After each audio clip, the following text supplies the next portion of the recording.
Nithyananda Paramashivoham Nithyananda Paramashivoham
Paramashivoham.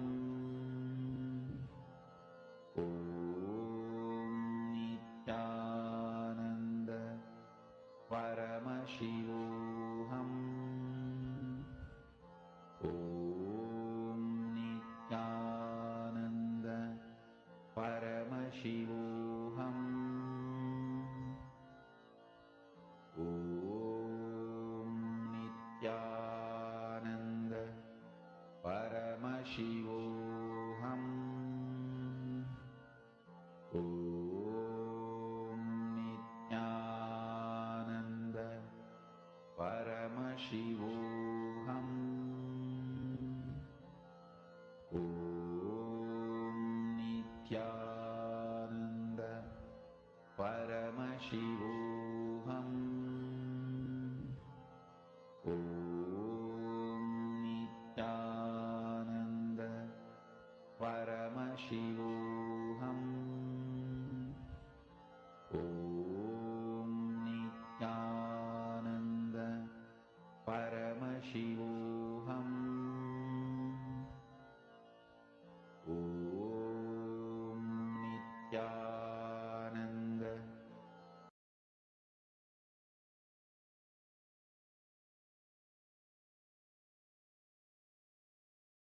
Please relax. We're now going to be verifying the answer, the exact image that was projected to all of you. And you all can see here, it was the golden color. The exact image that was projected to you, the color that was projected to you all was a golden color. How you can manifest a successful relationship in life. And today, we are going to first understand, the first and foremost truth we're going to be understanding about is the parallel universe of Janaloka. How you manifest the space of Janaloka. What is a parallel universe of Janaloka like? And we're going to be understanding all of this in elaborate detail. And I request all participants, every one of you, to provide a complete listening. And if you all have any doubts, any questions, please feel free to post it in the chat and you can ask. Now, in the first, we are going to be understanding about the parallel universe of Janaloka. Janaloka is the first parallel universe where you experience the space of oneness, Advaita. So where you experience a deep oneness, that is Janaloka. And we are going to now be understanding what is Janaloka and what is the exact space that you raise to when you're in Janaloka. So let us enter into this session now.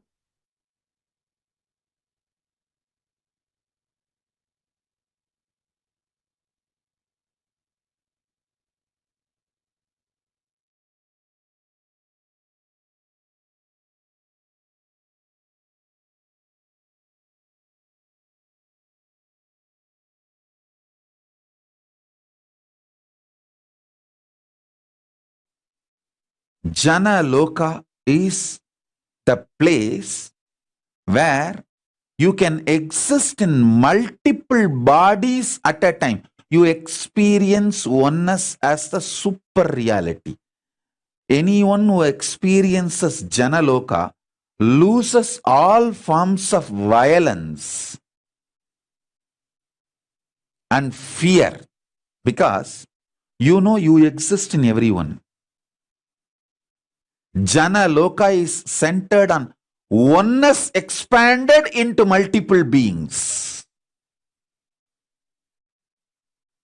Listen, if you are experiencing oneness, it is Maharloka. If you are experiencing oneness during the multiple expression, even though there are many people, but you know you are in all of them, that is Janaloka. Even if you listen to these powerful cognitions, you will be irreversibly empowered.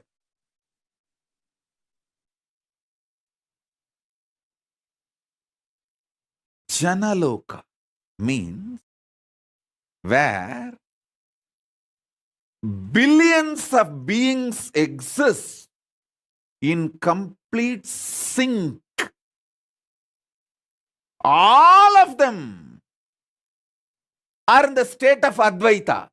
All of them feel one with each other. Listen, Nithyananda of Janaloka experienced the oneness experience 360 degree at the age of 12. If you know what I experienced, what I describe as first enlightenment experience, that 360 degree, I felt I am alive. How much I am alive in the skin, the same level I am alive in the stone, plants, everything around me. After that, I could not even pluck a grass. Even for puja, I will only take the part of the grass, leaving the grass to live. Only one part I will take it and offer it for puja. I cannot uproot a grass.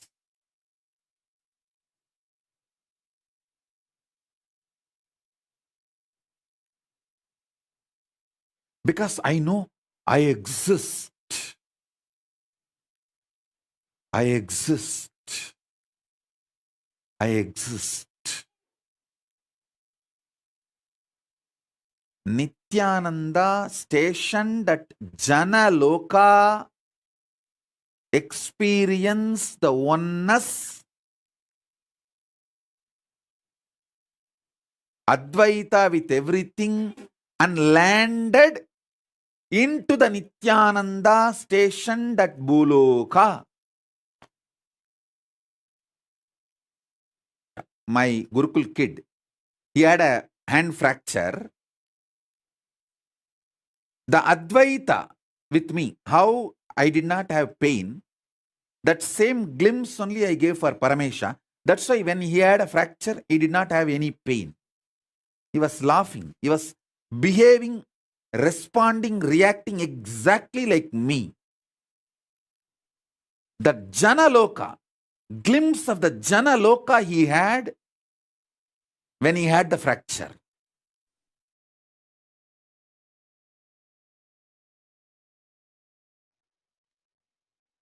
Oneness,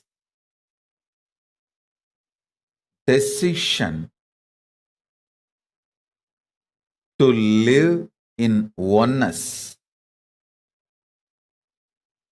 leads you to heaven called Janaloka. Or you can call it Janaloka. Listen.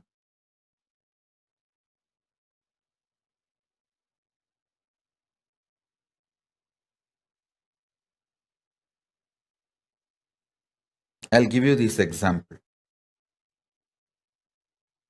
If you feel you should be given food with love, compassion, do same to others.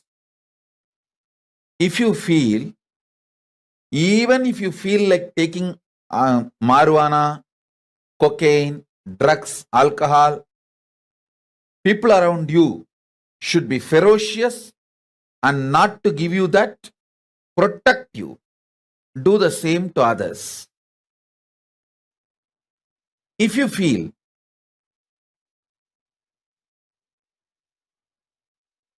the right thing should be done to you with love, do the same way to others.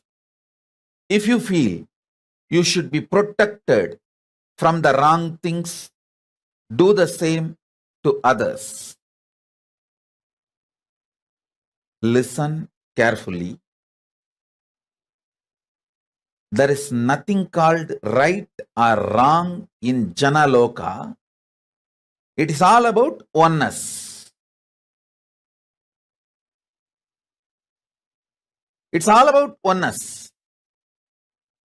There is no right, there is no wrong. In Janaloka, there is no law like a womanizing is crime. Drugs are crime. This is right, that is wrong. There is no law. Oneness is right. If you feel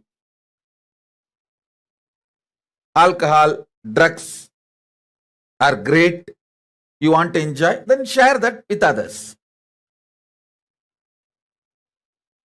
Oneness is the law of life in Janaloka. Of course, when you give drugs to others, then naturally you have to go through the criminal prosecution. That nobody can stop in this world. I am talking about Janaloka. In Janaloka, the only one principle is oneness. And I tell you, if you start behaving, acting, thinking from oneness, you will create an amazing team around you. Amazing team around you. Start bringing oneness as the scale. Bring oneness as the scale. I tell you, you will develop an amazing Janaloka around you. Amazing Janaloka around you.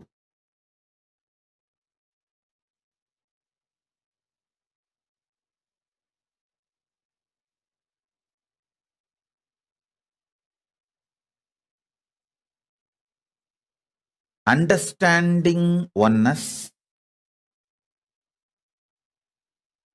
celebrating oneness. Wherever you can't implement oneness due to the law of the land, making it clear to people around you, hey, this is what is oneness as far as I understand. That's what I do to my body, myself. But the law of the land requires this. I wanted to tell you clearly upfront. Even if you start making things clear, you will develop an amazing team around you.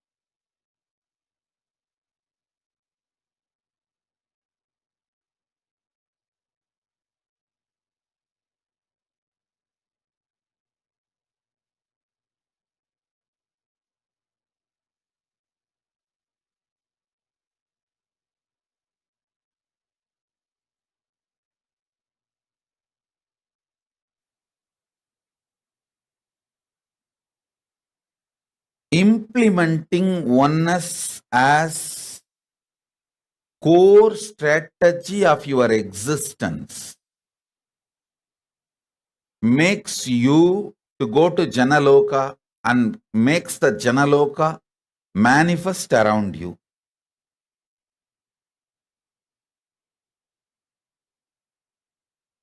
And next level about Janaloka, metaphysically, consciously, knowing clearly what you feel as good, bad, right, wrong for you. Same way people feel.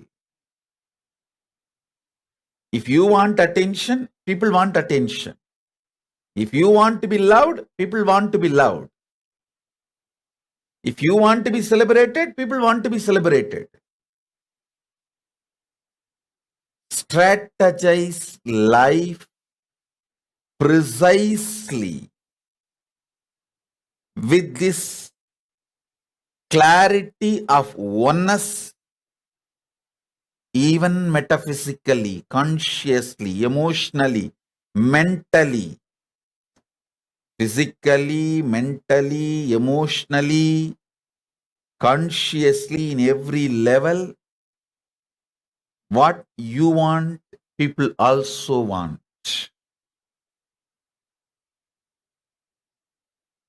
I tell you,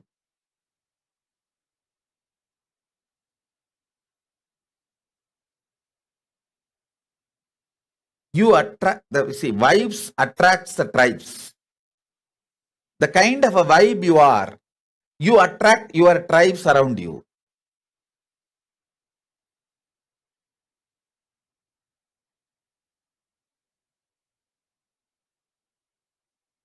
In multiple level, as a personal understanding, as a strategy to relate with others, as a strategy to relate with God, as a strategy to relate with ultimate,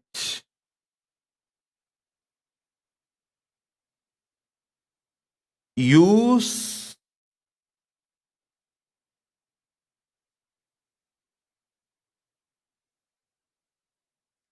oneness as the strategy. For example, I eat once a day. I don't feel bad if someone eats 3 times a day. I only feel sad for them. I don't feel bad if somebody eats three times a day. I feel sad for them. Poor fellows. Destroying their mental capabilities. Slowly, even physical capabilities.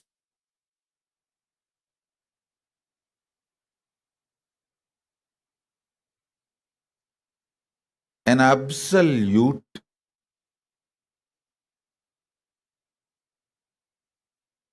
conflict-free oneness space is an energy.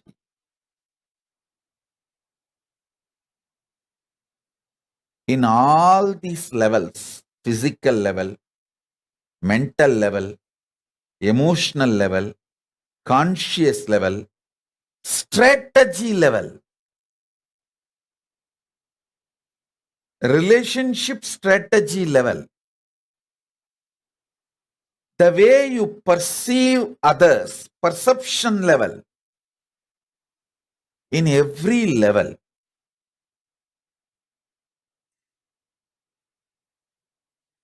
people who bring oneness will create amazing Janaloka around them. If someone gathers large number of people around them, be very clear, their vibes belong to Janaloka, their vibration. I tell you, very honestly I tell you, Janaloka means where billions of beings exist in complete sync. All of them are in the state of Advaita. All of them feel one with each other.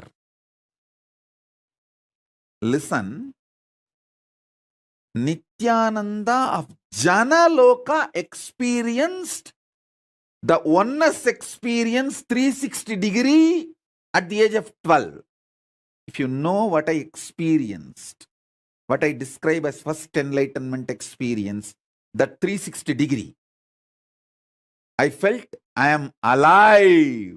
How much I am alive in the skin, the same level I am alive in the stone, plants, everything around me. After that, I could not even pluck a grass.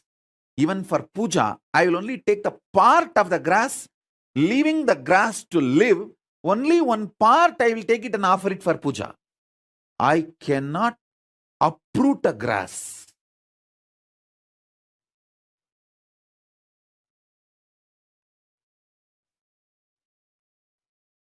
Because I know I exist. I exist. I exist. Nithyananda stationed at Janaloka experienced the oneness, Advaita with everything, and landed into the Nithyananda stationed at Bhuloka.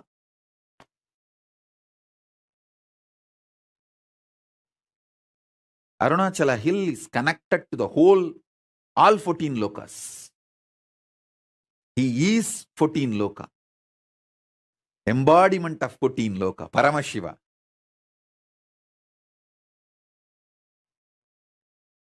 All 14 lokas are within him. Arunachala has the address in all 14 lokas. If you write letter Arunachala Bhuloka, Arunachala Swarloka, Arunachala Maharloka, Arunachala Janaloka, Arunachala Tapoloka, in all 14 lokas, there won't be any address confusion. Simply the letter will be delivered. Because in all 14 lokas he exists. And more.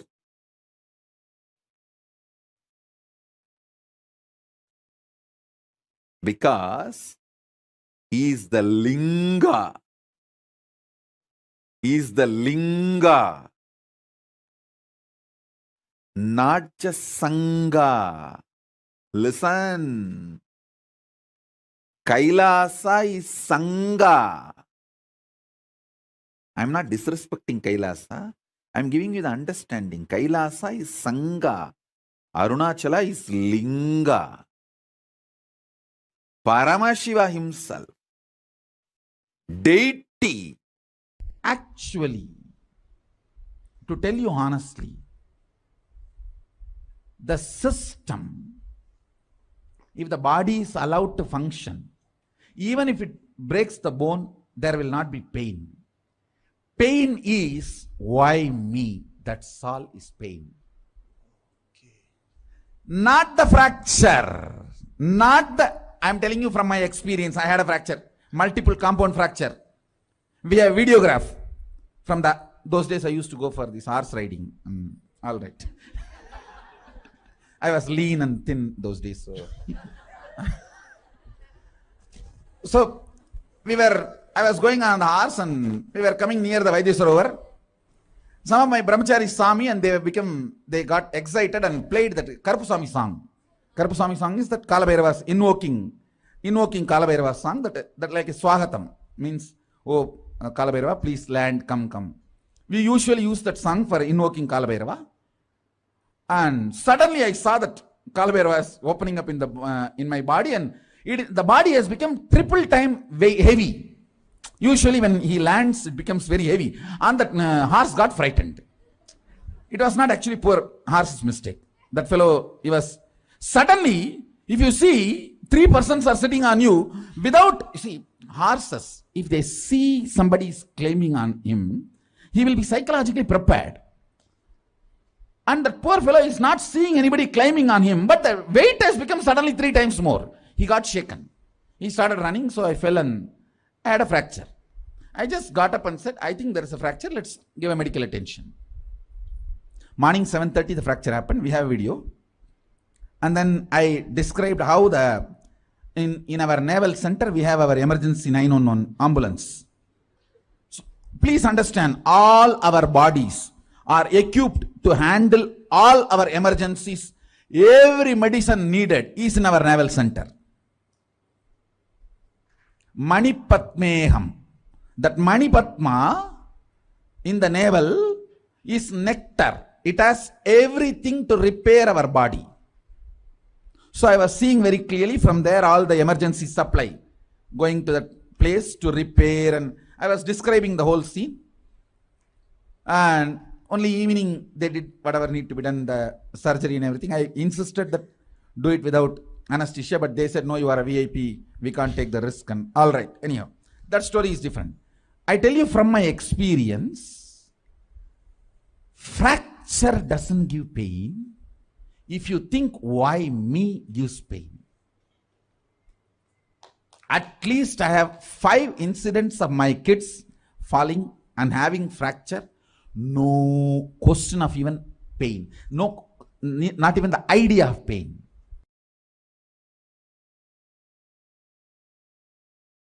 When I say, hey, you can have 25 independent, intelligent energies. You can make 25 independent power manifestations at a time. If you feel one with it, if you are vibrating with it, if you feel, yeah, when I can do third eye and make the Atmalinga stand erect, all these 2-3 things at a time, I can do 25 power manifestation at a time.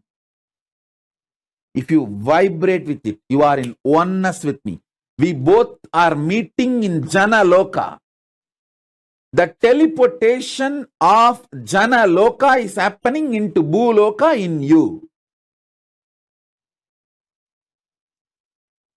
If I say, you can perform 25 intellectual acts at a time, like you can smell, you can hear, you can write, you can solve maths, all 25 actions at a time. If you feel connected, wow, yes, it is possible. Then, from Swargaloka, teleportation is happening from Swargaloka of you to Bhuloka.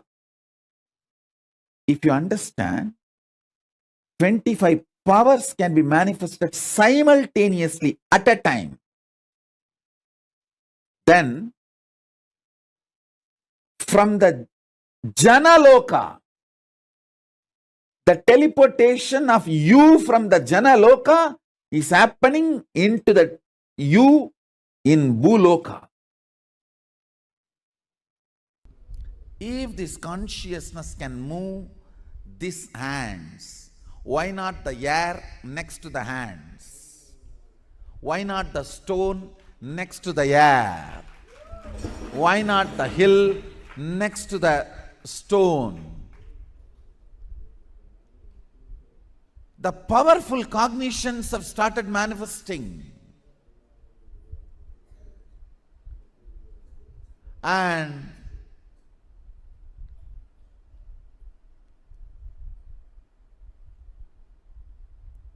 the powerful cognitions have brought understanding, knowledge, powers, all rooted, centered on this one click. If there is something which is you, which can give a command to move this matter, and this matter moves, the ultimate is in you. It can tell, command, order any matter to move.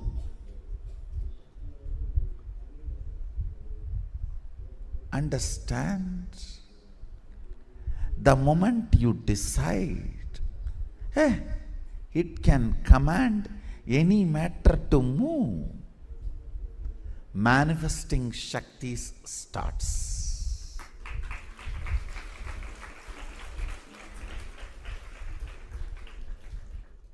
I am telling it is not moving is inauthenticity, powerless cognitions, the conclusions before even you try.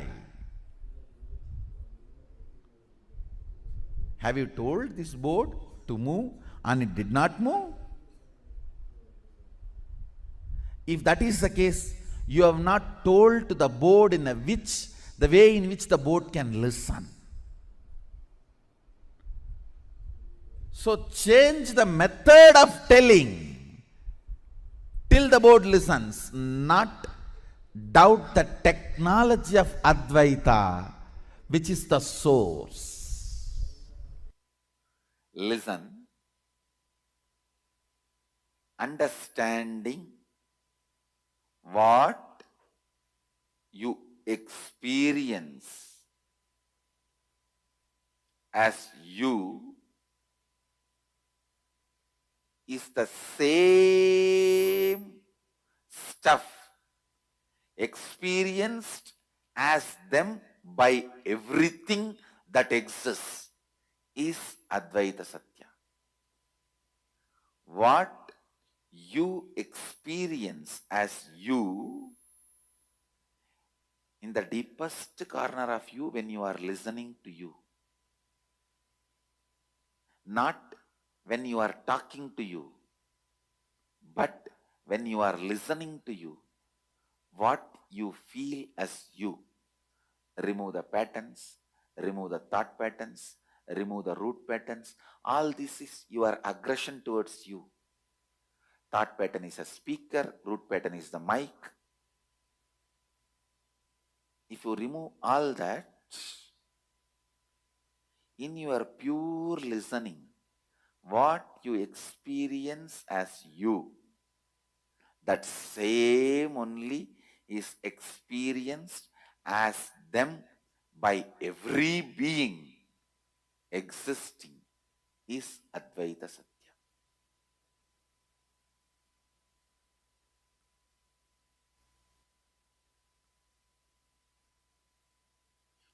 Even your worst enemy, whom you don't like, whom you can't stand, even he experiences the same stuff as you. So all your fight is your own one hand fighting with your own other hand. Your own one part is fighting with your own other part.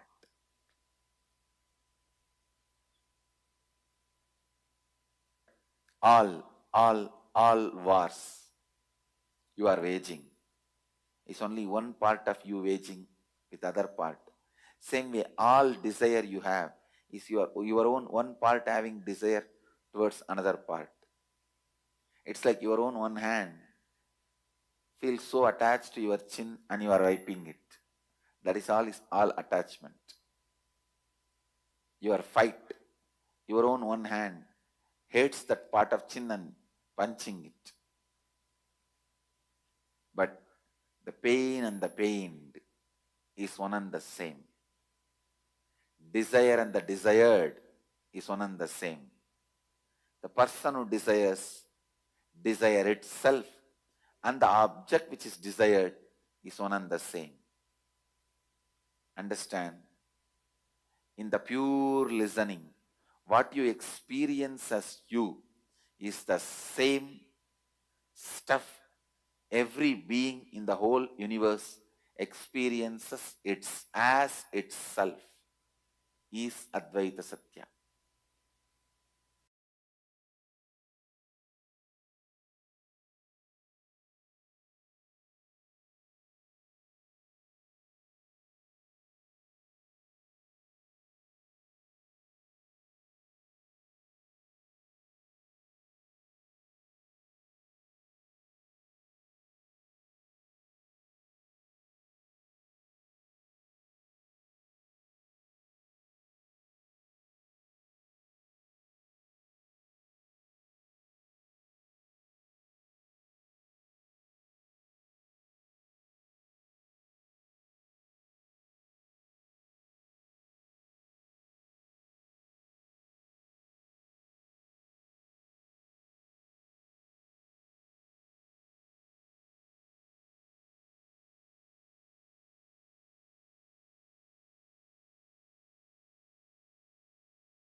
Nithyananda.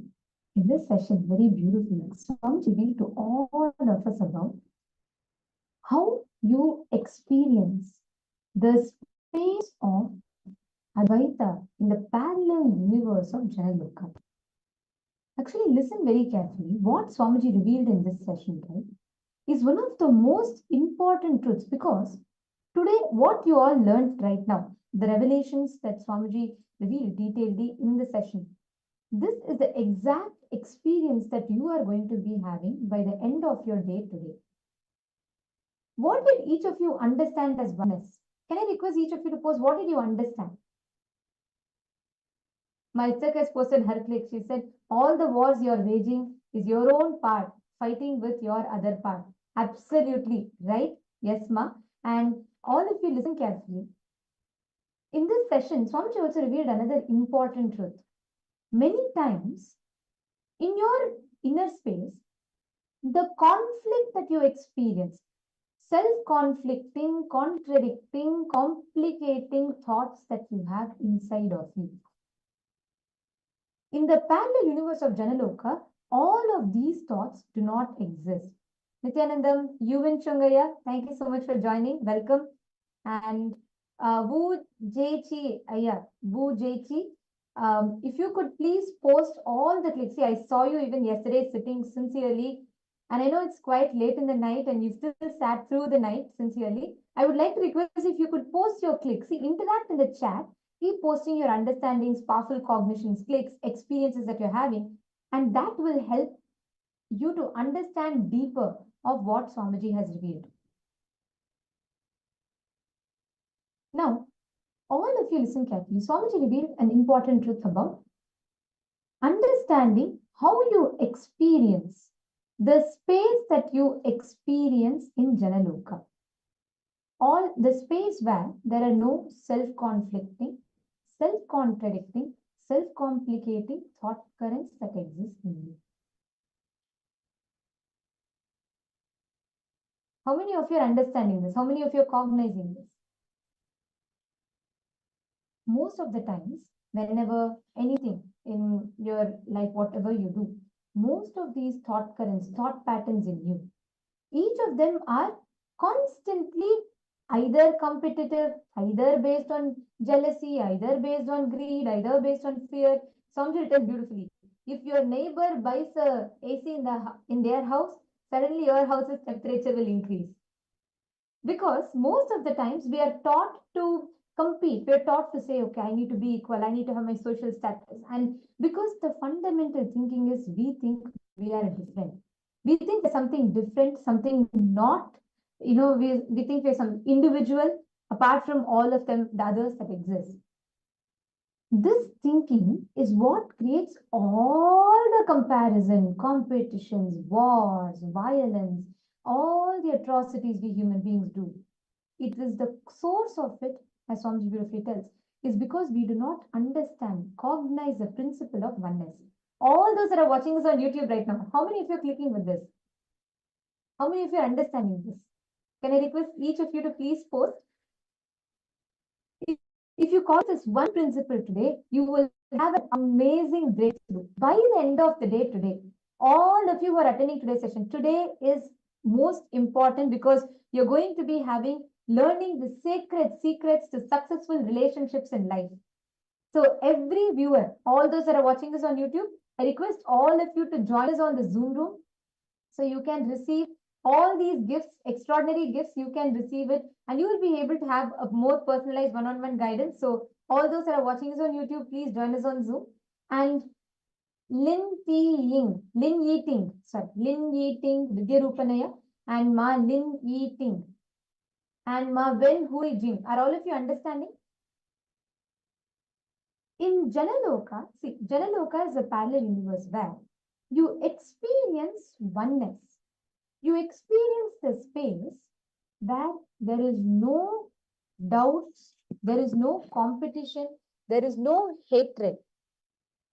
And that space is what we call as a space of oneness. The space of oneness, the concept of many times we experience, you'll miss your loved one, right? Or sometimes you experience conflicts with them.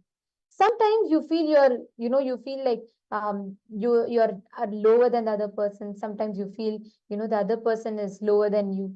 All of these differentiating notions exist in us because we think we are separate. The cognition or the principle of oneness is not still understood experience lived by us. In this session, Swamiji revealed to all of us about being established in Advaita. What does it mean when we say being established in Advaita? Your ability to cognize you are one with everyone. Every is an extension of you.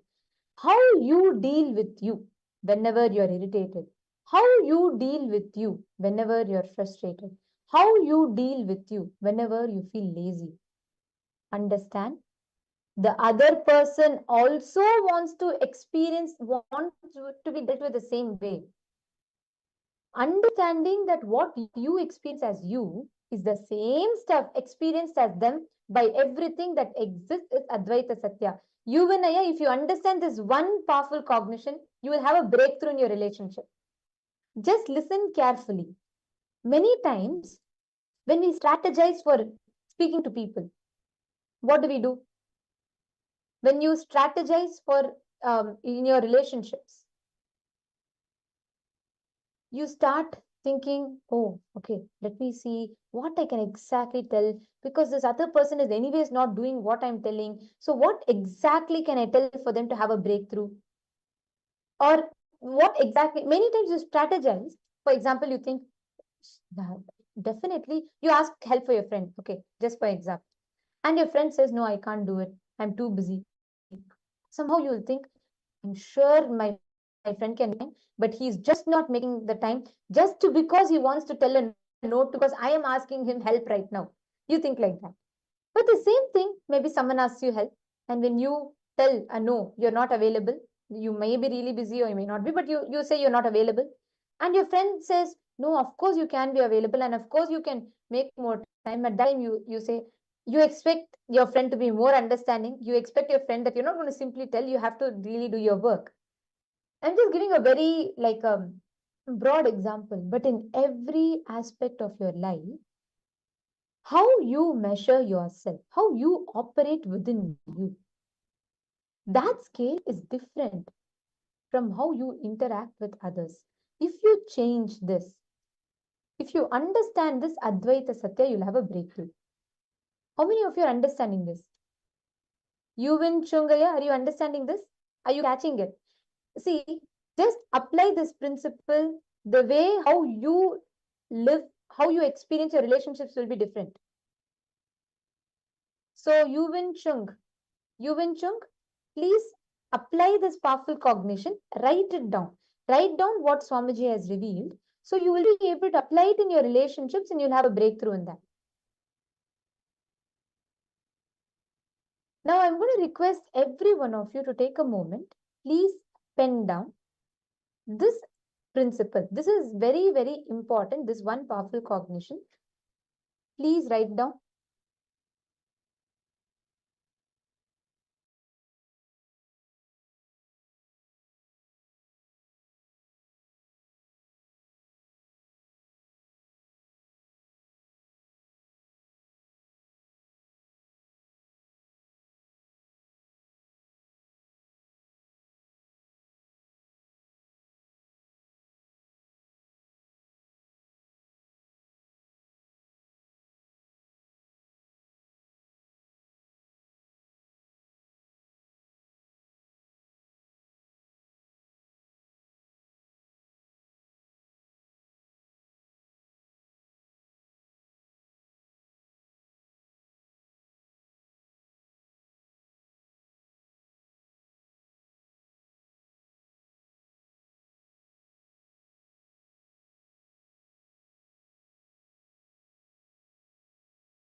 Take a moment. Have all of you finished writing it? You have finished writing it. Please confirm in the chat.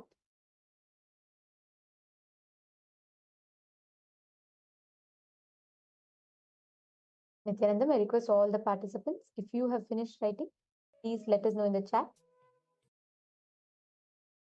Now, understand this truth. Many times, you start applying the scale with which you measure yourself. The scale with which you measure or deal with you is not the same how you deal with others. That is the fundamental flaw where incompletion starts. Now remove all the patterns, the thought patterns, the root patterns, all the aggression that you carry towards you. Okay, if you remove all of that, when you are sitting by yourself, absolutely undisturbed, not just external disturbance, internal disturbance when it is not there. If you remove all of that, there is a core of you what you will experience as you. Understanding that what you experience as you, without all the patterns, the pain, root patterns, and all those things, the same thing is experienced by everyone around you is Janaloka. This space is Advaita. This is the exact space that is experienced in Janaloka. So in Janaloka, anyone who experiences the parallel universe of Janaloka, you lose all the violence, fear, because you know the fundamental truth. You know you exist in everyone. So there's absolutely no conflict, no protest, no fight. There is no traffic police, and there's no accidents. This is a very beautiful line actually, where Swamiji is saying, it is not, there are no rules, there are no laws, there are no binding morality, no. There is only experience of bliss in that parallel universe of Janaloka. Now, each of you take a few minutes. Pen down all the ideas you carry about you. When it comes in the aspect of relationship, right? Write down all the experience, thought currents you carry about you inside of you. Write this down, all the cognitions, opinions, and ideas. For example, you think relationship is good to manage, or you can handle it. All those opinions and as you list it down. Please write down.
Please relax. Hope all of you have finished. Okay, I have a question from one of the participants. Yuvan is asking a question, so I'm going to be answering that now.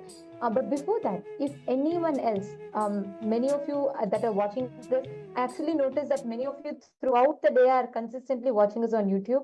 If you are watching on YouTube and if you are not able to join at the moment in Zoom, please feel free to post it on YouTube itself and you can still get the answers to any doubts or any questions that you have. So wherever you are, please post it. And if you're able to join Zoom, that will be the best experience for you. Now, I have a question from one of the participants, Yuvan. So, Yuvan, you're asking me from my understanding, is it I helped others? Sorry, just a second. Okay, you're asking if you helped others on food contribution and they treated me the same way. No, that's not what I'm saying. See, there's a difference. Yuvan, are you there? You helping others, that's I'm not talking about external action. See, Swamiji is very beautifully explaining here how you want to be treated inside you, how you treat yourself, how you treat the first person of you, what you experience as you. For example, when you are lazy, how you expect to be treated, how all justifications you give inside you. Same way, others will be able to, others will be giving the justifications within them. Or when you feel you're constantly agitated in you, what you go through, that is the exact same thing you will be experiencing with the others will be experiencing with themselves. Are you understanding? If each of you cognize this truth, if each of you understand this truth, you will have a shift in the way how you deal with life. Atma Jyotikaya, see, long back, you had written a reality. Do you remember? I think when you attended your Paramashivoham program. Have you manifested that? Where are you standing with that? Can you write it down? And Yuvan, sorry, I just noticed I just answered your question, but I'm going to repeat it for you again. See, when Swamiji is saying, how you treat others is how they will treat you. That Swamiji is not actually saying that based on your question. See, what Swamiji is saying is something more deeper. Normally, we say the concept of karma, what you give to life, it will give back to you. That is not what Swamiji is saying. This is something deeper. Many times, for example, when you are feeling powerless, right? When you feel like cheated by life, or when you feel left out, lonely, alone, how you expect yourself to be treated, right? You hold yourself you maybe how you understand, how you operate and deal with yourself. Same way, even the others, they experience that same way they also want to be treated. The same kind of conversations you have within you. It's the same thing that the other person is also having. If you understand this, you will know. If you know the knack of dealing with your own laziness, you will know the knack of dealing with others' laziness. If you know the knack of dealing with your own incompletions, loneliness, you will know the knack of dealing with others' incompletions and loneliness. So here it is not about external actions. It is about the internal thought patterns, how you deal with you. Because many times in relationships, you will constantly be juggling, you will constantly be struggling between this. You will be going through something inside you, but you will expect something else outside, and you will treat the others in a different way. This constant conflict is what causes all the bitterness in relationships. If you understand how you deal with you is the same way how you deal with your laziness, if you deal with others' laziness also the same way, it will be resolved. If you just start understanding, removing all your patterns, root patterns, your cognitions, agitations, incompletions, what remains in you, that is exactly what is reflected in life.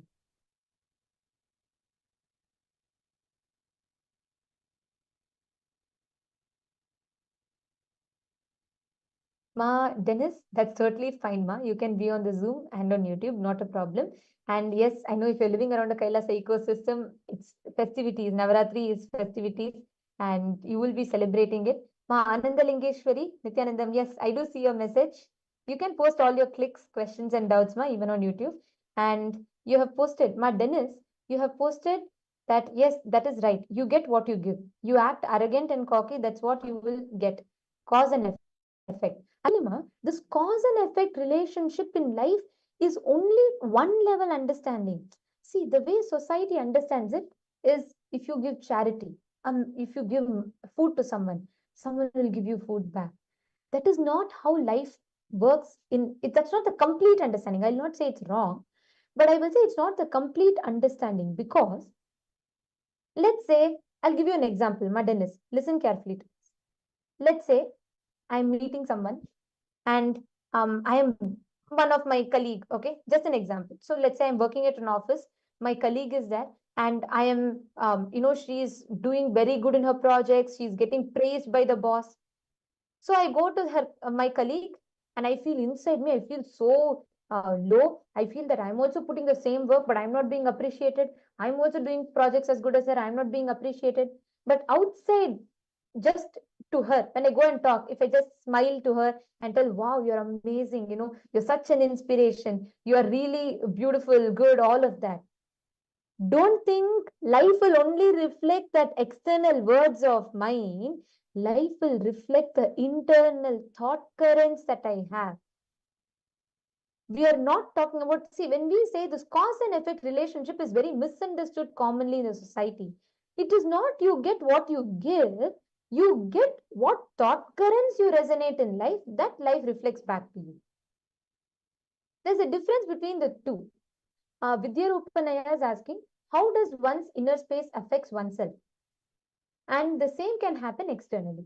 Okay, I'm just going to give you an example, okay? Vidya Rupanaya. Now let's say, for example, if I have a mark on my hand, and if I go and stand in front of the mirror, it is going to affect the other person.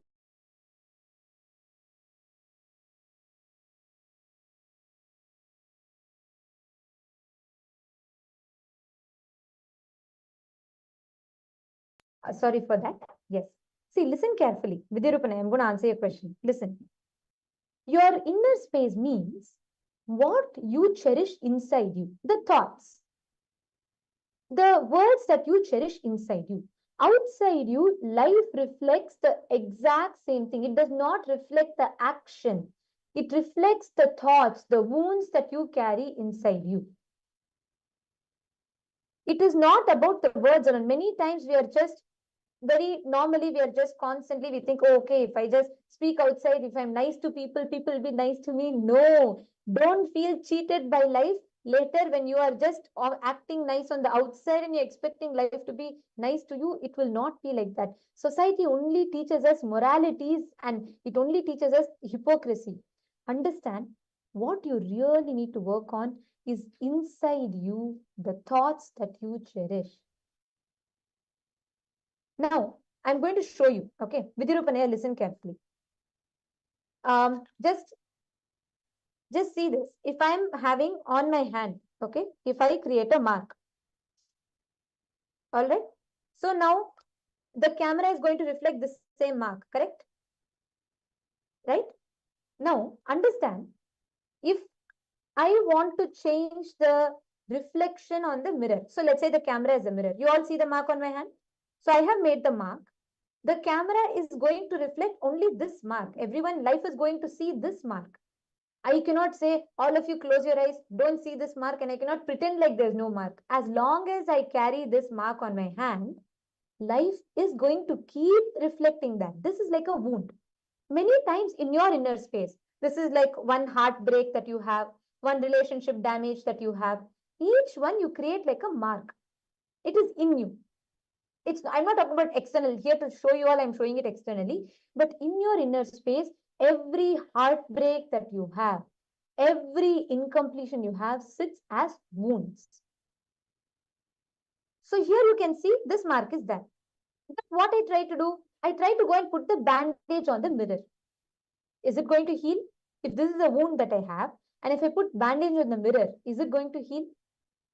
No, obviously not. Same way, the thought currents you cherish inside you, Vidyarupanaya, life only reflects that. If you feel inside you, you are weak. If you feel inside you, you are something low, you are powerless. Outside you, life will reflect the exact same thing. How many of you are catching it? How many of you are understanding it? Can you all put, Vidyarupanaya, are you cognizing? Are you understanding?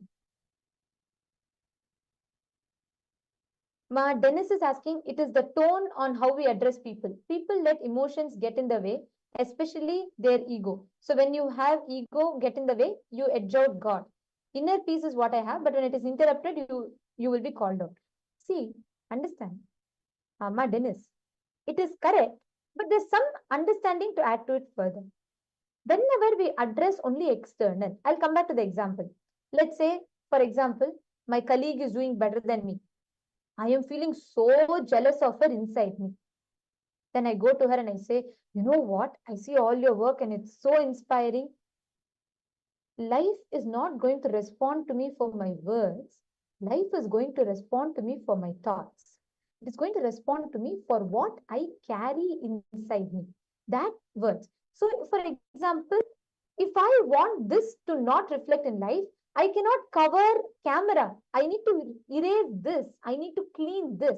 Only if I clean this wound, camera is not going to reflect this wound. But if I leave this on and then I pretend like there's nothing, of course, whenever people touch the wound, it is going to hurt me.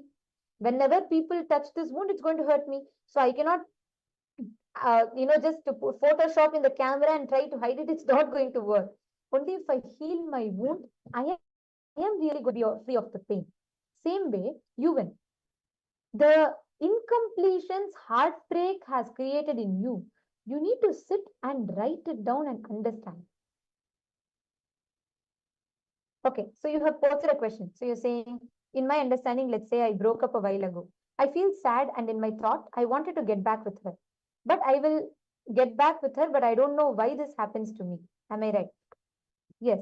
Now you need to understand what was the incompletion? What is causing that powerlessness in you? Maybe you feel cheated, you feel left out. I don't know. I'm just giving some examples. It could be anything. Yeah.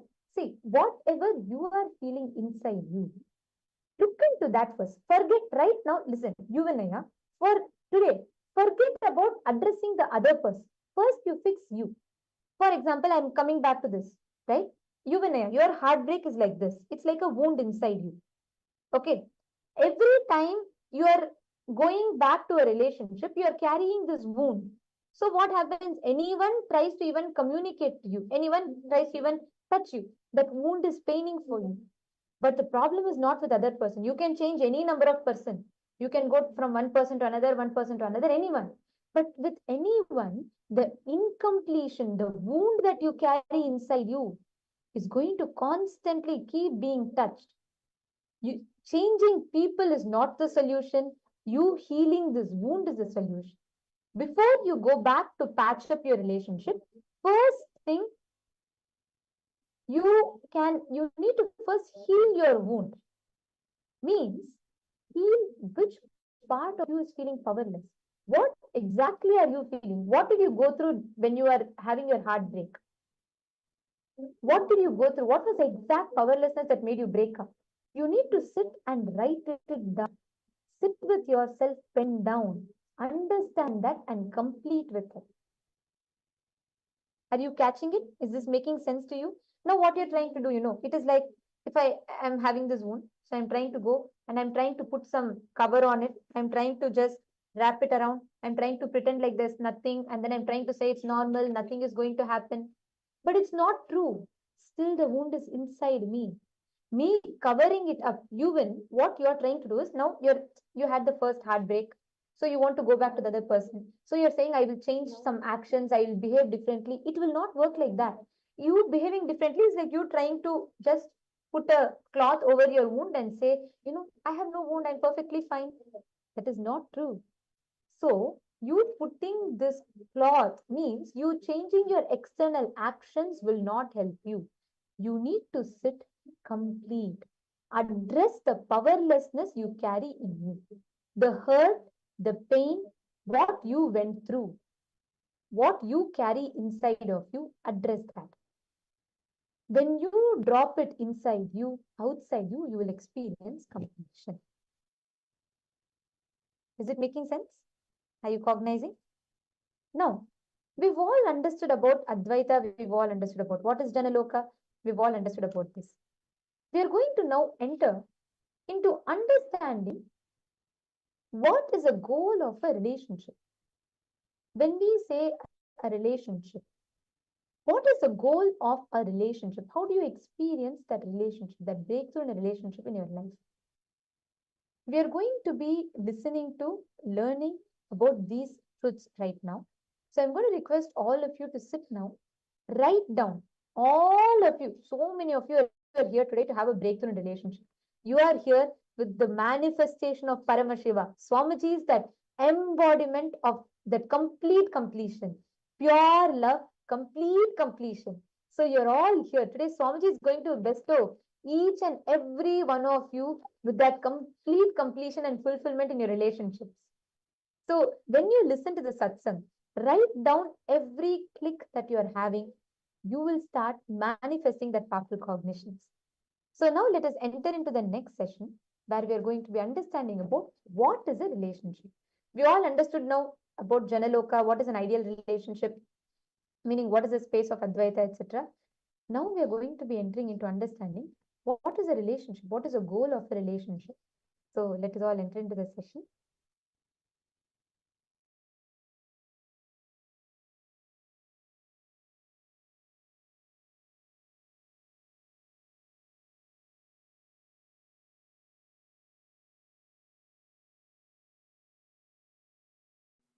Whatever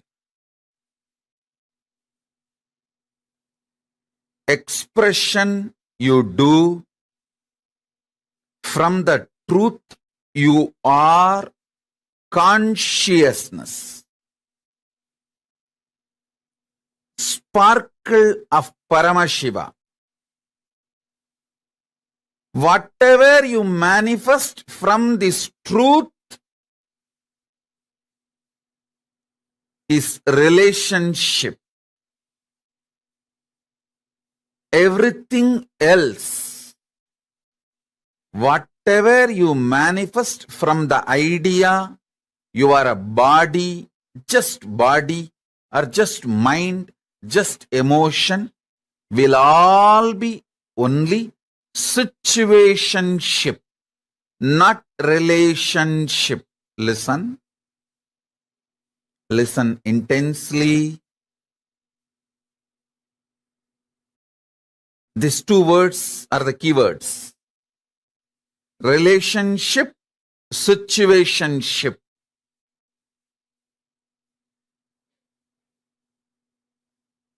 The inner understanding, the core understanding about you. If you have the understanding, you are consciousness. You are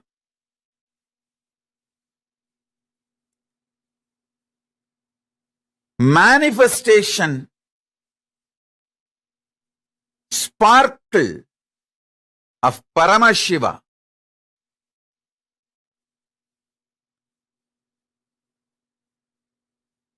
From that space, whatever you build, you manifest. Whether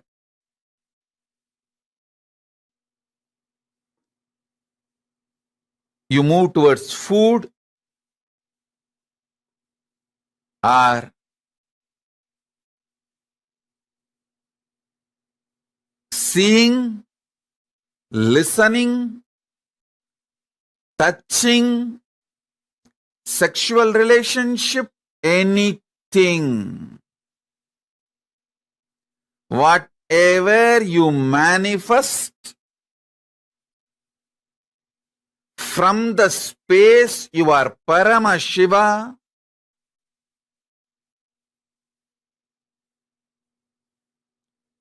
it will all be a relationship, amazing relationship.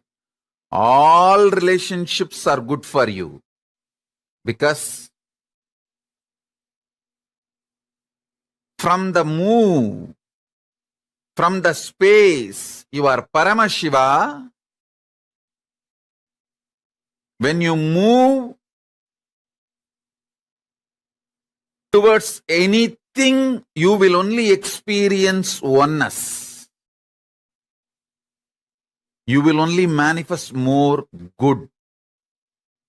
Understand?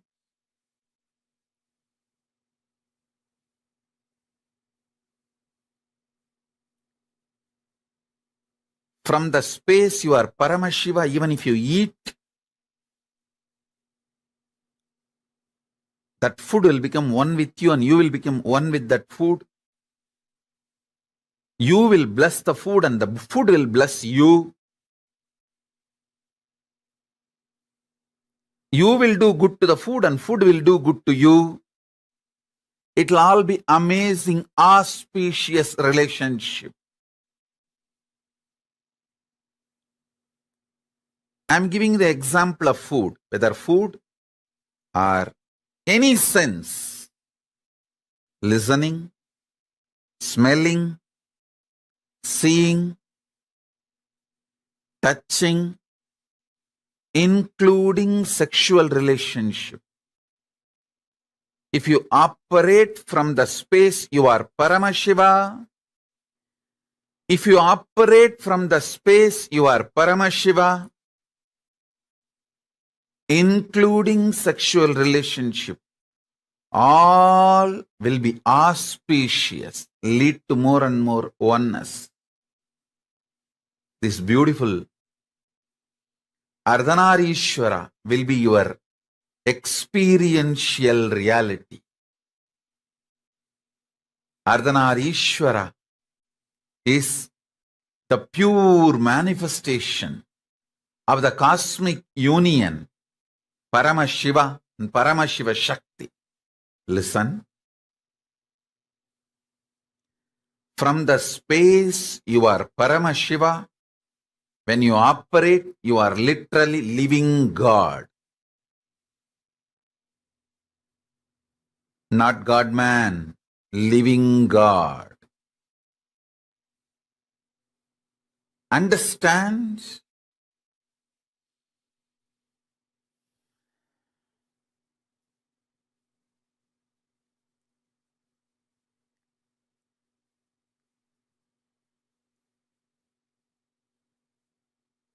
Anything you do from the idea you are a body, you are mind, it will all be just situationship.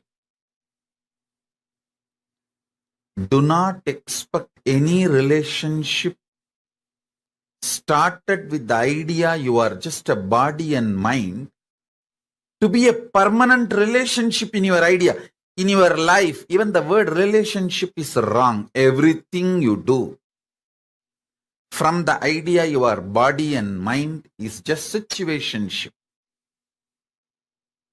So don't blame the situations, other person, anything.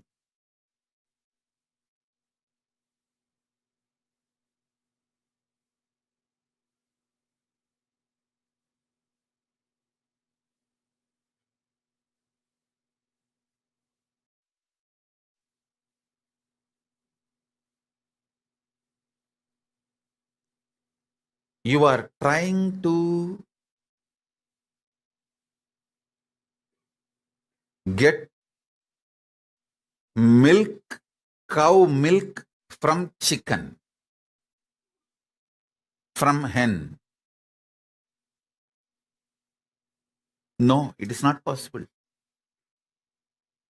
Don't expect the fulfillment of a relationship from situationship.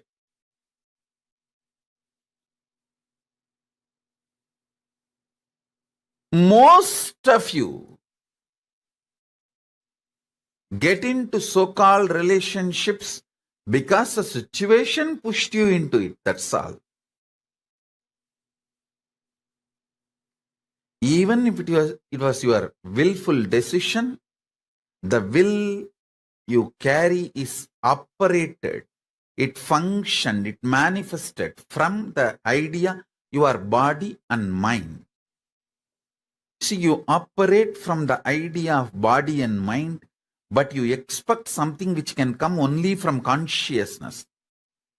Fulfillment, completion, peace, all this can come only from consciousness.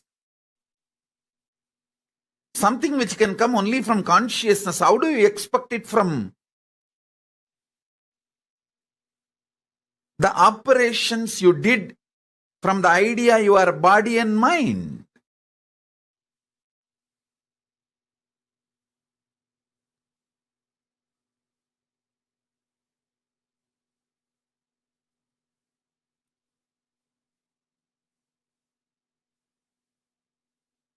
So listen.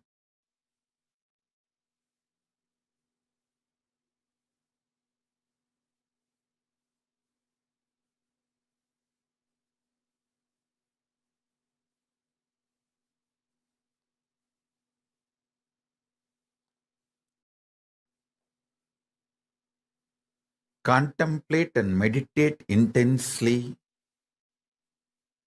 See how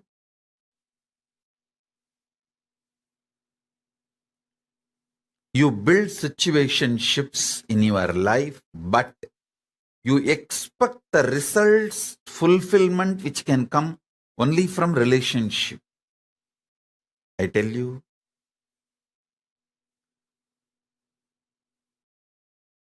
from the right space, anything originates will be an amazing relationship. With the wrong space, anything originates will be just situationship. I am not saying situationships are wrong. I am only saying don't expect too much from situationship. At least be very clear. Your situationship cannot cater, give you what relationship can give. You marry ordinary man or a woman who is cunning, strategic, violent, exploiting, manipulating exactly like you, and you expect the other person should behave like Paramashiva, should give you everything you will get only from Paramashiva or Paramashiva Shakti. What is this? Listen. You get into a relationship. You marry a male or a female, someone exactly like you. Hypocritical, cunning, exploitative, manipulative, cheating, strategic. You marry exactly a person like you. You get into a relationship with exactly like person like you. But you expect you should get everything you will get only from Paramashiva and Paramashiva Shakti from the other person. Situationship cannot give what relationship can give you.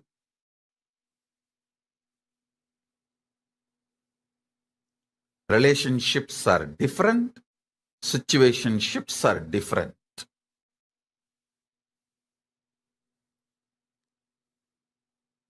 Only the absolute honest connection you have with your consciousness, through your consciousness with Paramashiva, only call that as relationship. Everything else, call it as situationship. Listen.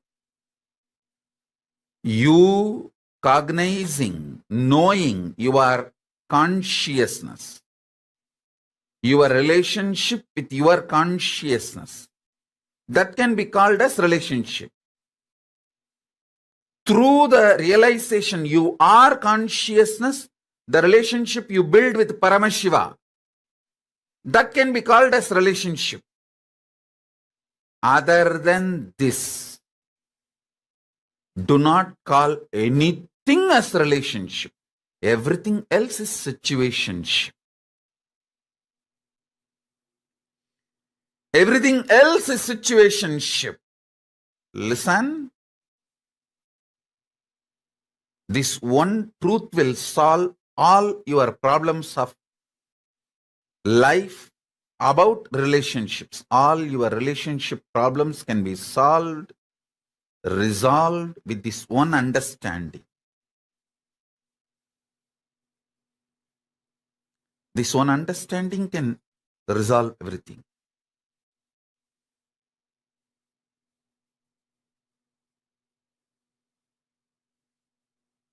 Other than your conscious relationship with yourself, your conscious relationship with Paramashiva, everything else is situationship. Meditate on this.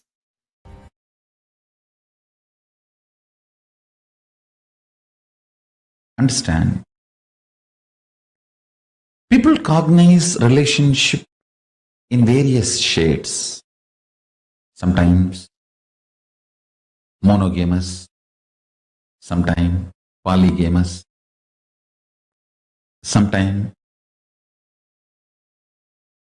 complete celibacy, sometimes complete suppression, not celibacy, suppression, sometimes over expression, oversexed.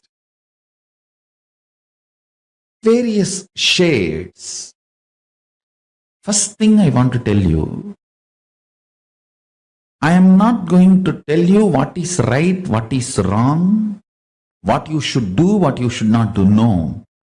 I am going to tell you cosmic constitution, what Paramashiva wants, how he looks at the shades of relationships, like a rainbow shades. How he looks at the whole shades. That's all I'm going to tell you. Understand? Listen very carefully. Because I don't want to say something is right, something is wrong. Because it all depends upon the natural selection you have done, your body has done. Understand? You are totality of your body and consciousness. Chit Jatak Granthi. That is what Hindu tradition, Sanatana Hindu Dharma, cosmic constitution describes you. Chit Jatak Granthi. The conscious decisions of your Anma, soul, natural selections of your body, DNA, these two overlapping on each other, forming a knot is you. Now, this conscious decision and natural selection, these two, how it is matching, overlapping, decides whether you are going to be a celibate, suppressed, monogamous, just having one or two affairs outside your legitimate relationship, or polygamous. All that is going to be decided by these two overlapping. Your conscious decision process and your natural selection DNA. Listen.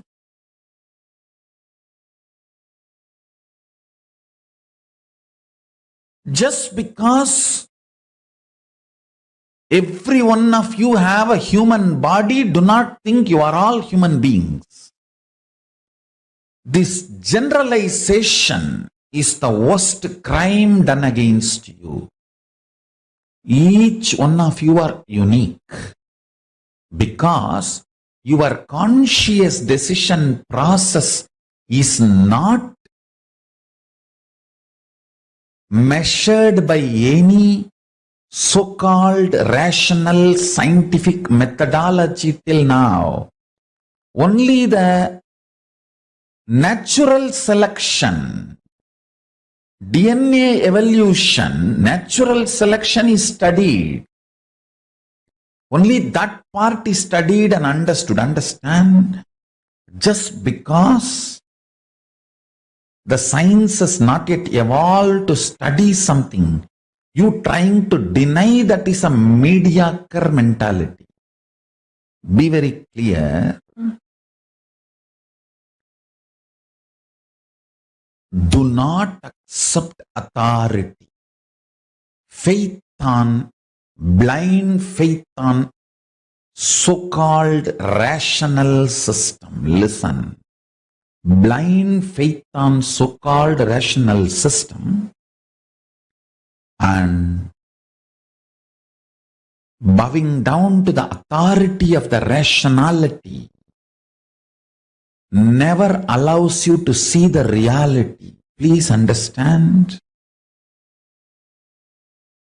Before even the science was catching up with the reality, reality was reality. If you have taken the body from animal to human being first time, now only you have done the natural selection process and jumped into the human body. Naturally, your senses will need too much of support from the external inspiration, like a lot of quantity of food will be required, lot of sights pleasure, lot of music pleasure, lot of smell pleasure, lot of touch pleasure, lot of sexual pleasure. Too much is needed to keep yourself engaged, entertained, alive. And if you are denied of all that, you will be depressed. That's a problem. You will be depressed. So I don't want to say what is right, what is wrong. I don't want to give you a kind of a generalized solution. I will reveal the sacred secrets Paramashiva reveals. If you have already done the survival, means the natural selection process, more and more means from animal body you took the jump to human body. In the human body you lived few births and you have done a lot of conscious decision and more natural selection, and you evolved your system. Suddenly, listen carefully, too much of shadow of conscious decision gets embedded into your natural selection process and you develop something called Divya Sarira, light body, which reduces your sensual needs drastically to keep you alive and excited. Means, if your Divya Sarira develops more and more, with less input from the external world, you will be more alive, joyful, excited, inspired, radiating. You may not need sense pleasures to keep you alive and active.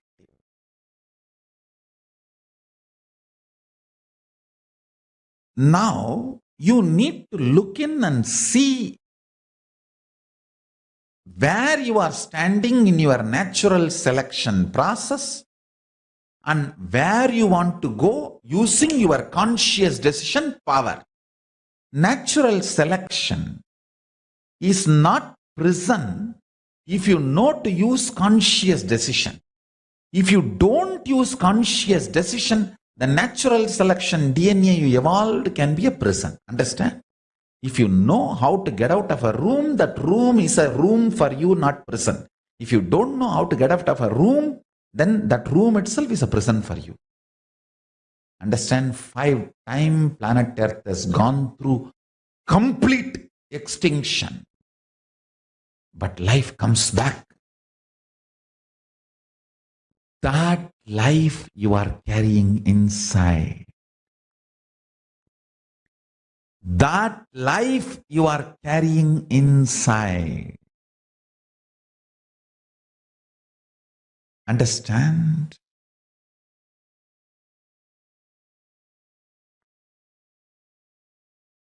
That life flourishes, manifests, raises its frequency, rules life by more and more conscious decisions and powerful cognitions. That is the greatest asset you can gather when you are a baby, when you are growing up. That is the best asset. I should say that is a fundamental right for all human beings. Understand, knowing the telescopic and microscopic reality of you, self, God, Ishvara, Jagat, universe, makes you make right decisions about relationships. Understand?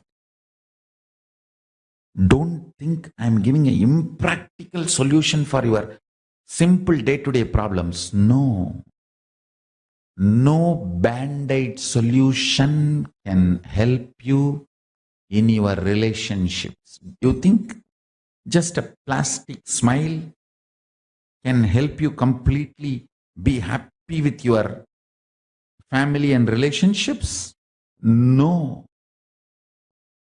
Your core need to cognize powerful cognition. Only then your attitudes and understanding about you and life will get matured.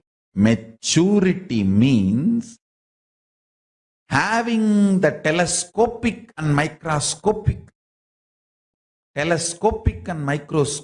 vision, clarity, powerful cognition about everything you are handling in your life.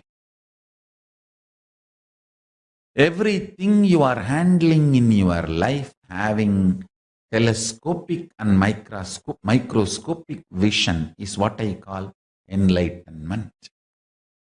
When you know life cannot be destroyed, you know nothing can touch you, you will start loving and being compassionate with everyone. You can't destroy me, so I am compassionate and loving to you. You are not a threat for me. Nobody is a threat for me.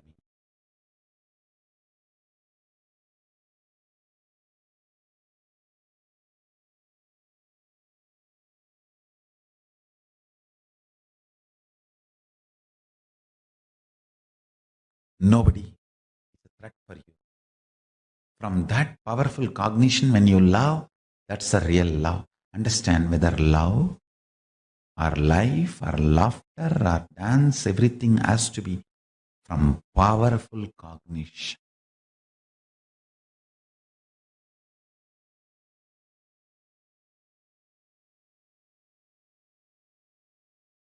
The shades of relationship is decided by the conscious decision process. Decide to use the conscious decision process to break free from the DNA you developed by natural survival.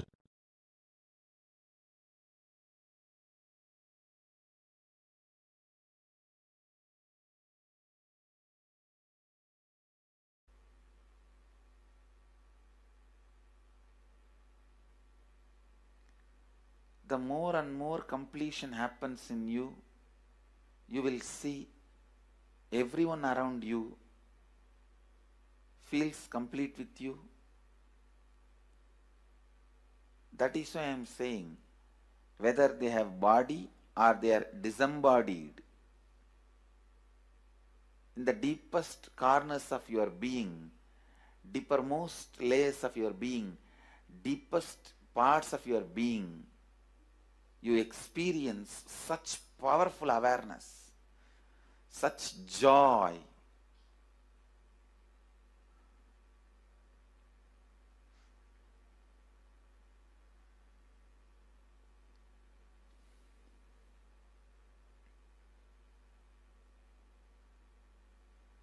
Going into the deepermost corners of your being not only is a joy, it's a power. Because suddenly you will see everybody around you, everything around you listens to you.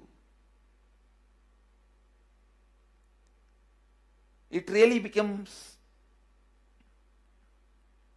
a vibrant power where the tendency to exploit is not there.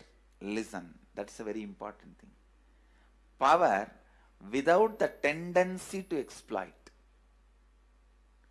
Because as long as you feel the other person is separate from you, when you get the power, it will always be used for exploiting. Because the other person is separate from you, then naturally what you will feel? Let me suck all the possible energy, intelligence, time, talent, treasure. But when you feel the other person is your own extension, you will see, you will be showering so much, enriching so much.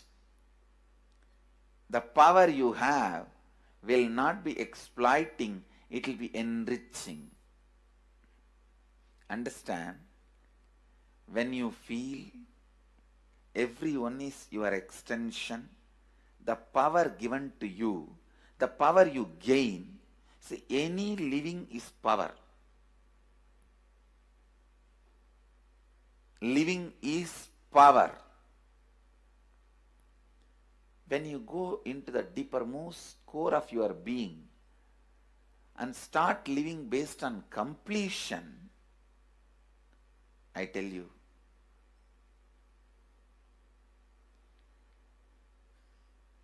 the first power you will experience is everything around you listens to you.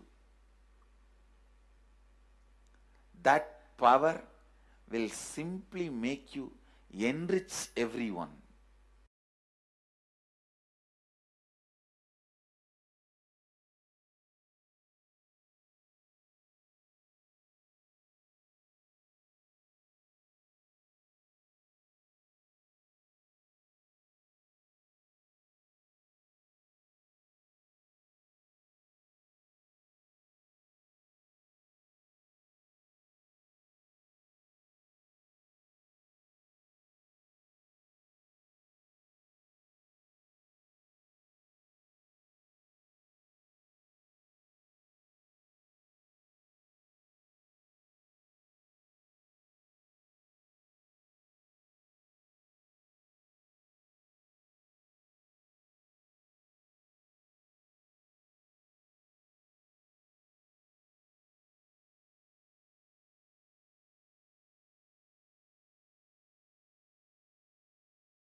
Nithyananda, reveal the essence of what is relationship. Anything which is other than Paramashiva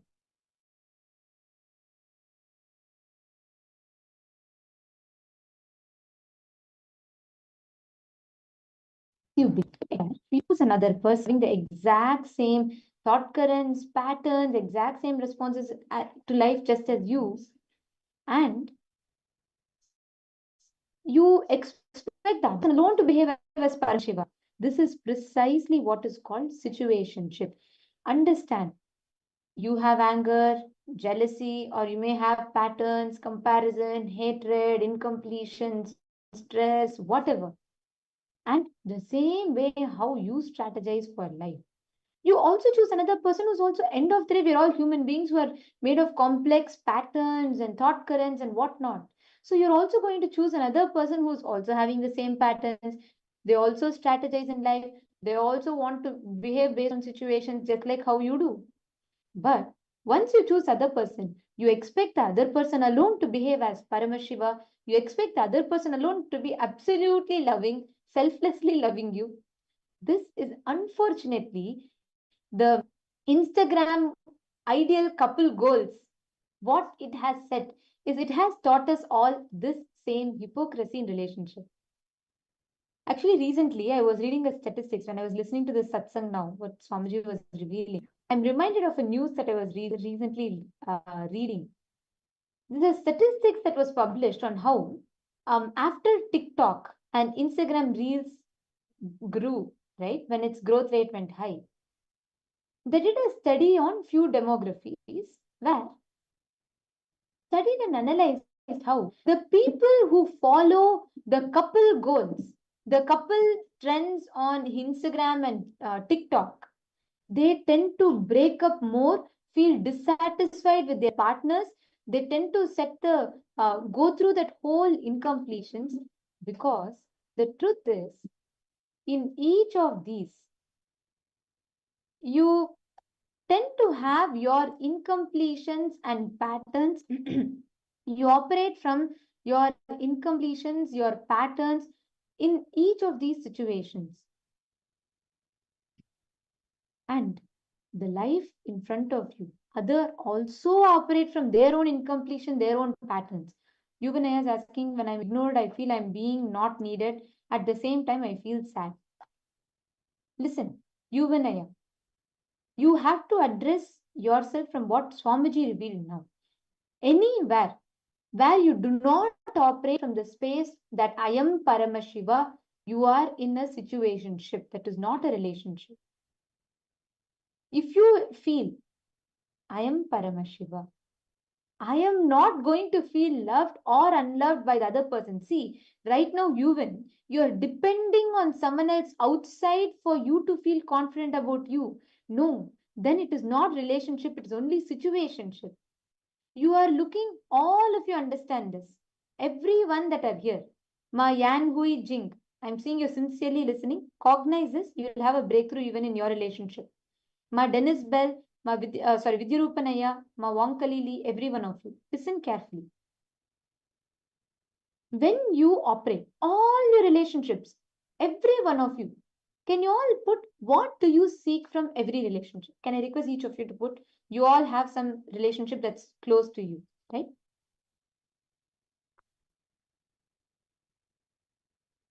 So can I request each of you to put, what do you seek from that relationship? Take a few minutes. Each of you please post. It could be anything. It could be different things. You may feel like you want you may feel like you want some kind of a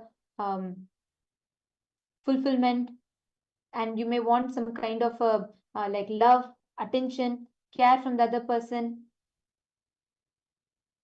What do each of you seek from a relationship? Put, even Yuvanaya, you also put, what do you want from a relationship? What do you seek?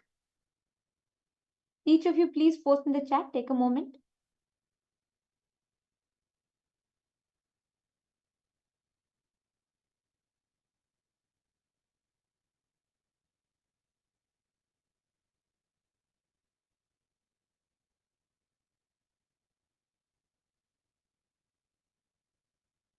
Please post. Take a moment and post.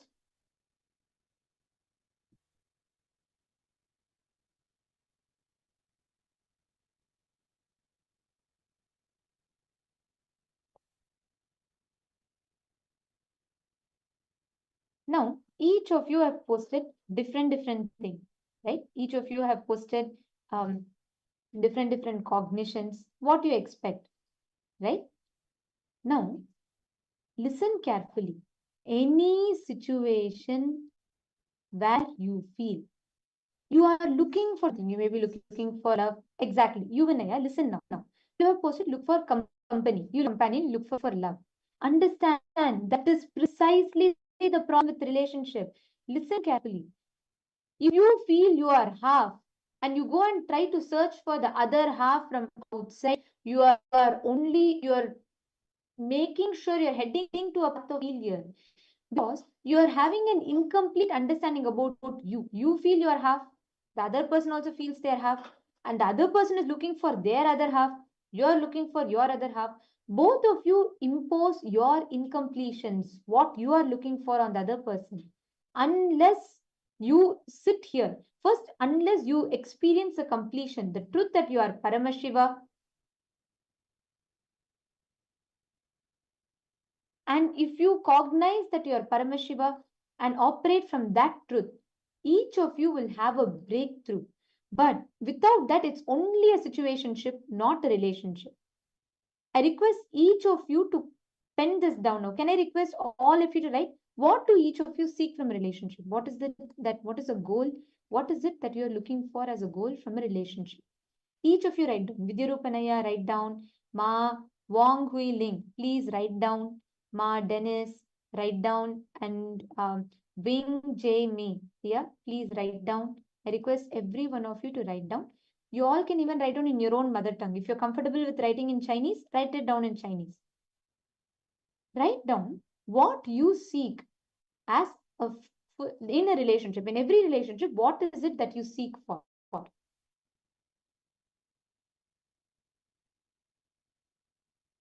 Please pen this down.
Are all of you understanding so far?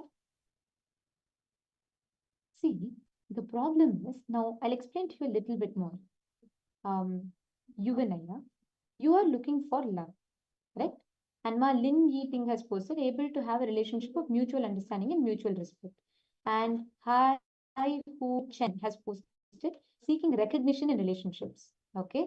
Now, each of you have posted one thing that you look for. All of you understand. When you look for something from the outside, that relationship will never be successful. I'll tell you why. Swamiji very beautifully explained here, right? Anything you look for from the other person, it means you are strategizing to relate with the other person to get what you want. It can be love, it can be respect, it can be time, it can be pleasure, it can be anything. But when you go to a relationship expecting something where you feel you lack it, you're expecting for it from outside, that relationship is only situationship. It is not relationship. Instead, when you operate from the understanding, hey, I am love, I am filled with love. When you stop seeking for the other half, when you understand you're not half, You will experience the fulfillment inside you. You will experience the fulfillment even in the relationship. It is like you are looking for one half. The other person is also operating from their patterns. They also strategize. They also want to have a breakthrough in relationships. So they're also strategizing. They're also wanting to have a breakthrough. This conflict is what leads to precisely this conflict leads to unfulfillment in relationship. How many of you are catching it? Ma Hai Hui Chen, are you catching it? And Lin Yeating, Ma Lin Yeating, are you catching? How many of you are understanding this? See, it is very important that you cognize this because this will change the fundamental that you carry about relationship. When you look for it, understand, you start carrying that same incompletion, hurt and wound. Ma, Ma Istak, I think you've posted for the previous session. I'm just seeing the question. I'm going to read out that. So you're posting, what is causing incompletion inside me? What is the wound that you are carrying inside you? Covering the wound up will not help. Oh, I think you posted a click. Correct.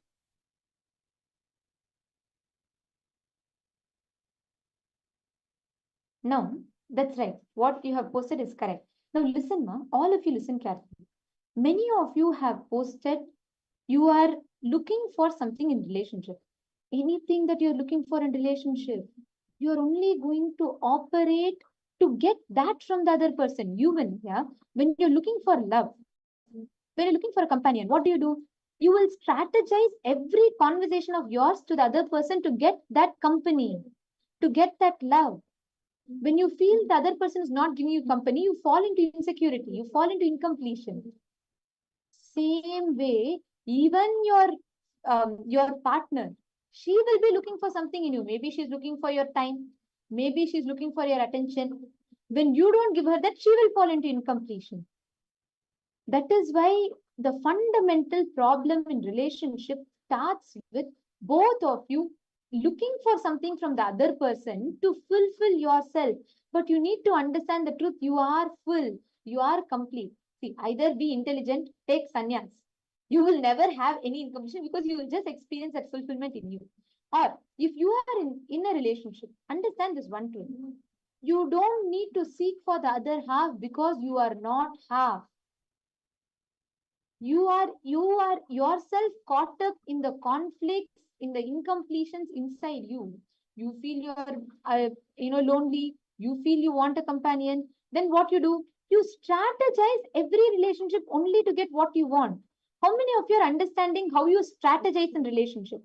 How many of you are cognizing this? Can each of you please post in the chat? How many of you are understanding this?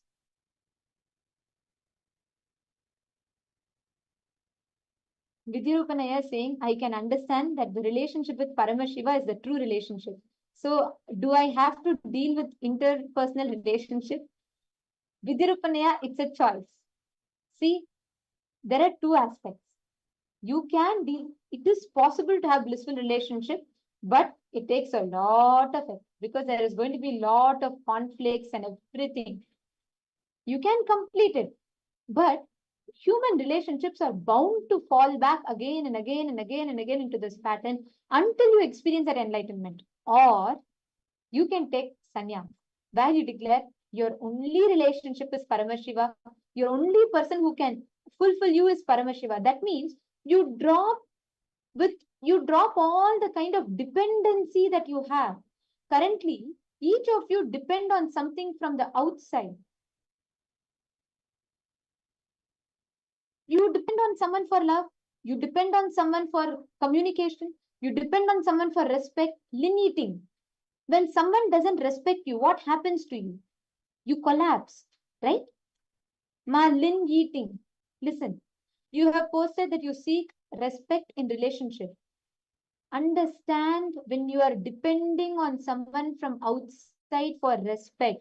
Now, let's say the person you're relating with, your relationship, your partner. Let's say they ignore you. They don't respect you. What happens to you? You collapse. You, Vinaya, you are depending on your partner for company and love. What happens to you if your partner does not give you that? You collapse. Do you understand? You are building your identity about you on like a set of cards. Even if one card is removed, the whole card collapses. It is like you are giving the key to you, to another person, and they can collapse you when they want. They can take you, build you back when they want. Do you want to be like that? Yuvanaya, do you want to give the control, remote control for your life to someone that even you don't have control over you? Is that how you want to experience? Currently, in your relationship, that is how you have built it. Ling eating, even in your relationship, you have built it like that. You constantly experience what happens. You say, please give me respect. Please give me love. Please give me company. Please give me your time. Please give me your attention. Arey, don't you understand? You are also depending on a person who is themselves stuck in patterns. You are like how Ling eating. Let's say you're asking your partner for respect. Your partner is asking you for your attention. Both of you are expecting something from each other, and both of you are busy looking for what you want. You will never experience that fulfillment.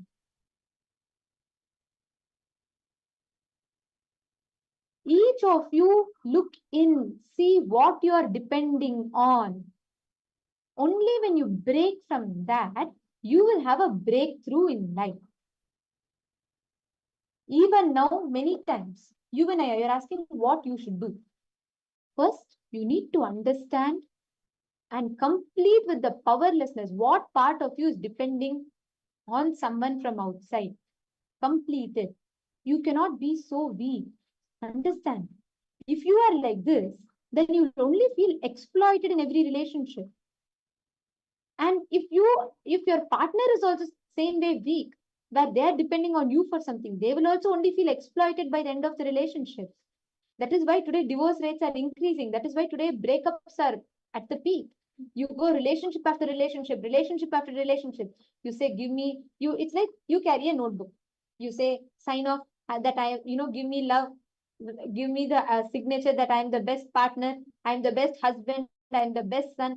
Then your partner also carries a notebook. She also wants you to sign her off as the best wife, best partner, best girlfriend, or a best mother. Whatever you want, each of you are carrying that to get signatures from each other. But you are too busy looking for your perfect partner. Even the other person is too busy looking for their version of perfect partner. You never experience fulfillment because you don't have that common point. That is why Swamiji very beautifully explained, unless you understand, if you experience, hey, I am Paramashiva, whether the other person gives me love or not, I am not unloved.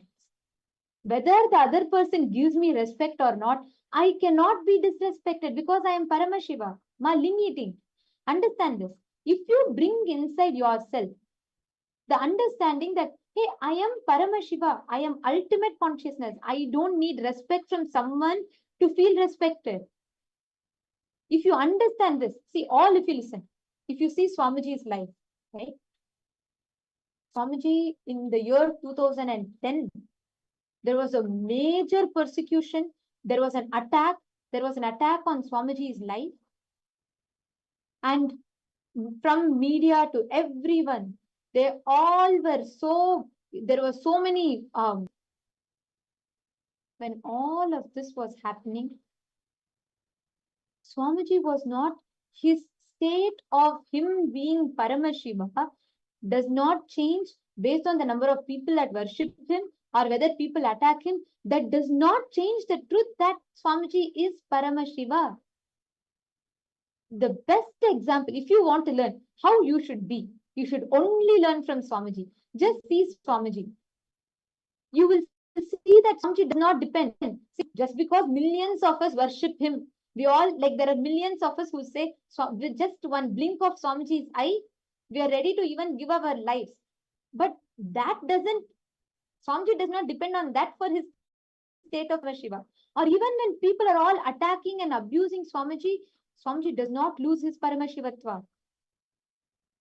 Same way, first all of you should bring completion inside of you, within you. Each of you need to bring this completion inside you. Are all of you understanding? You and I, are you cognizing? Ma, Lin eating, are you cognizing? Actually, Ma, see, all of you that are here, if you can bring your partner for today's session, it will really do the best for you. If you all can bring your partner, your spouse, your partner, if you all can bring them for today's exercise program, you will really have an amazing breakthrough. So all of you, if you can take a few minutes, invite your partners for today's program. You will really have a shift. Especially if you attend as like a partner, as spouse, when you complete as a family, you will have a phenomenal breakthrough in your life. Okay. Now, each of you listen carefully. I'm going to request all of you to do an exercise. So far, have all of you understood? If you all have understood, could you all please put yes in the chat?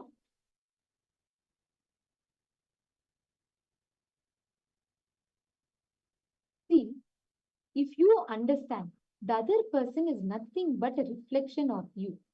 Your partner reflects the same powerlessness as you. Like how you are looking for love, your partner is also looking for something from you. If you understand this, it is the spiritual strength for you. You just know how the other person is going to behave. You just need to understand who he is going to reflect or she is going to reflect. And you will know how to handle that part. That's all is a secret to successful relationship. If you understand, for example, if you understand the other person is a reflection of you, your partner. If you understand when you want love, how you behave, when you want to be alone, how you behave, same thing your partner is reflecting. If you understand that, you will know how exactly you need to handle that part. When you know life cannot be destroyed, when you know nothing can touch you, you will start loving and being compassionate with everyone. Wow, actually, I'm just feeling so, even to repeat these words of Swamiji's, it feels so phenomenal. How many of you are understanding this? If you cognize it, if you understand this one principle, you should know nothing can be removed from you, nothing can affect you. You will really start loving people.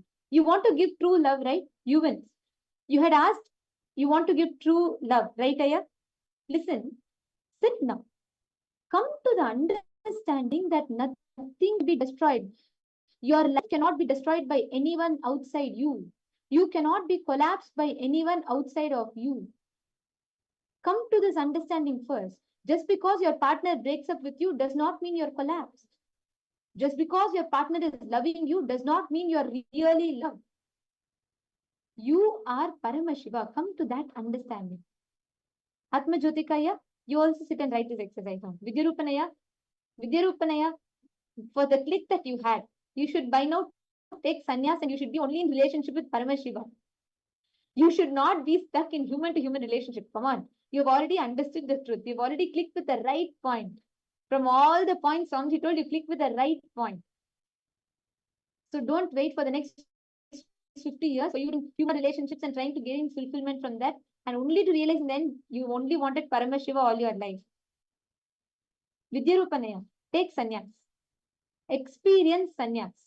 That is what is that ultimate relationship where you experience Paramashiva as your only love, where you experience Param as your only relationship. At that time, you will really start giving true love to others. You will really start giving true compassion to others. Lin Eating has posted, what you want others to treat you is that you can achieve perfection yourself because the source is perfection. Lin Eating, all of you, I'm going to be projecting one line of Swamiji's, okay? Can I request all of you to write it down? Each of you, please this line in the chat. Projecting one beautiful, powerful cognition. I request all of you to please write this down. Can I request all of you to write it? I'm projecting this line now.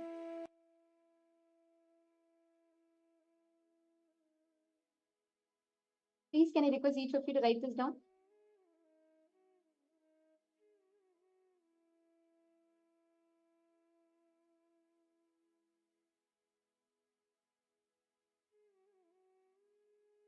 I request each of you to not just write it, but type and post it in the chat. Please type it and post in the chat.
Hope all of you have finished writing.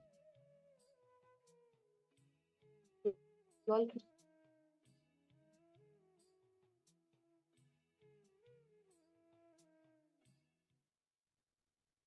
Yes? Okay. Now, each of you take a few minutes, read these words of Swamiji's. When you start, when you understand, inside you, your state of Paramashiva cannot be destroyed. See, you should say, hey, you can never be, no one can destroy me. Your breakup, your relationship, your love, your not love, that cannot destroy me. I am Paramashiva. Each of you understand this. When you are fulfilled from inside, you will only give that pure love outside to people. If you start understanding, nobody is a threat for you. You will just give pure love. Can I request each of you to write down all the situations where you felt threatened by life? For example, when your loved one wanted help and you felt instead you felt she only wanted you to do the work and not have a peaceful moment. Actually write it down. All of you, Malini, Ting, Yuvanaya, all of you sit now. Write it down. All the relationships that you're having, it can be even mother, father, or your sister or friends, even your partner, spouse. Write down all the situations where you felt threatened by life. For example, when someone asked you for help, you felt, I know why they're asking for help. They don't like me to sit peacefully, so she keeps asking me for help. Let me also go give her something. Or when she's asking you for time, you feel like constantly nagged. Write down all the times where you felt disturbed or threatened by life. Please take a few minutes and pen down.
the first step.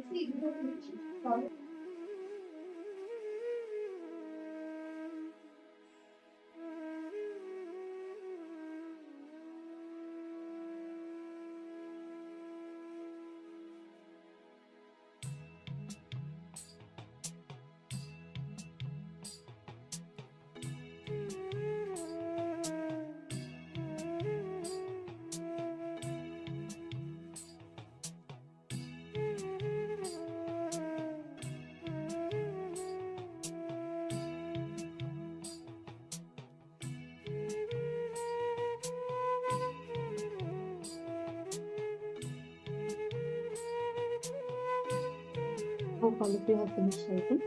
Have all of you written this down? Now, in each of the situations that you have written down,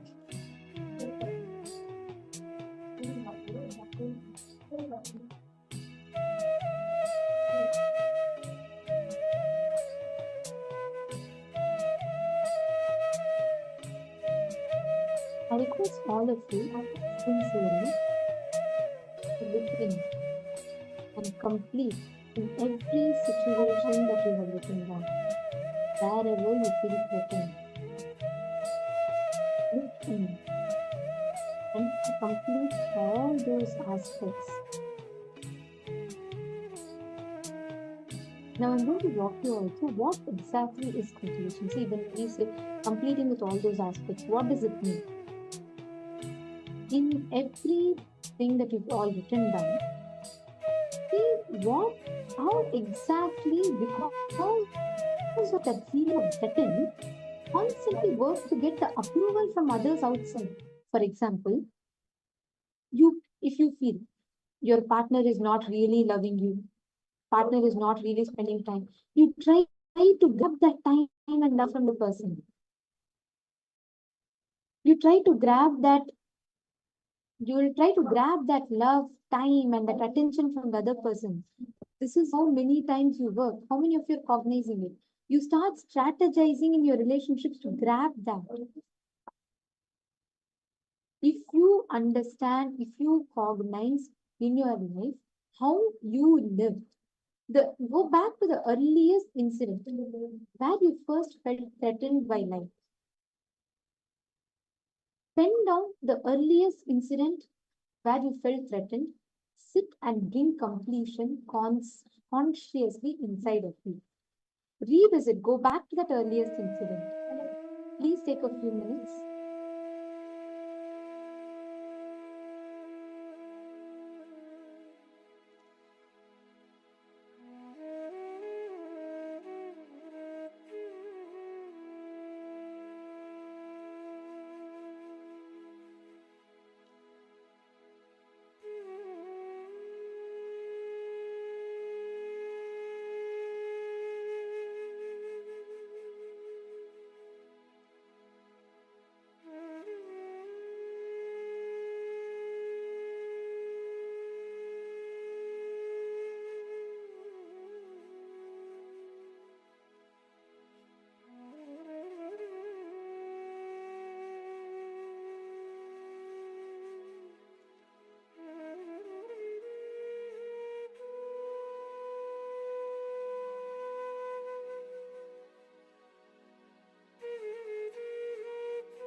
Please relax. Have all of you finished writing down? Nithyananda, Ma Mahagopryananda, Ma Sri Linghan, and myself. See, don't you sit and sincerely complete, you will start having a breakthrough in life. If you just complete with the cognitions, powerlessness, pain that you carry inside of you, you will start having breakthroughs. You just need to become aware. See, becoming aware of your blind spot. What now all of you are writing down is called a blind spot. If you become aware of your blind spot, automatically you will start dropping from all that suffocation that you may be carrying within you. First, complete with the blind spots that you're carrying. Getting it? So sit and complete with this. And actually, this will lead you to having an amazing shift. If you understand the right cognitions, what makes you have the kind of reactions or responses in life? What makes you have the kind of the constant patterns based response in life? You complete with it, automatically you'll have a shift. Actually, now we're all going to do a very powerful meditation process. Chinese theme, all those who are here from China, the Chinese world participants. I know it is night for you all, and it's beautiful to see so many of you sitting sincerely and listening, whether it is Atma Jyotikaya and whether it is Yuvin Chingaya and Wu Jichi, Ma Nithyananda, Vidirupanaya, Mashurli Durga, Yan Hui Jing, Li Lingo, and Have We Chen, Wong Kalili, Chen Dixuan. All of you are sitting here so sincerely. Lin Yeating. It is beautiful to see each of you sitting here sincerely. Why don't you all go grab a cup of coffee and come back before we enter into meditation? If you are sleepy, if you're tired, just go get coffee, because this meditation is going to be a little long. It will be 30 minutes or so. But you need to be fresh for this meditation so you actually experience the best results.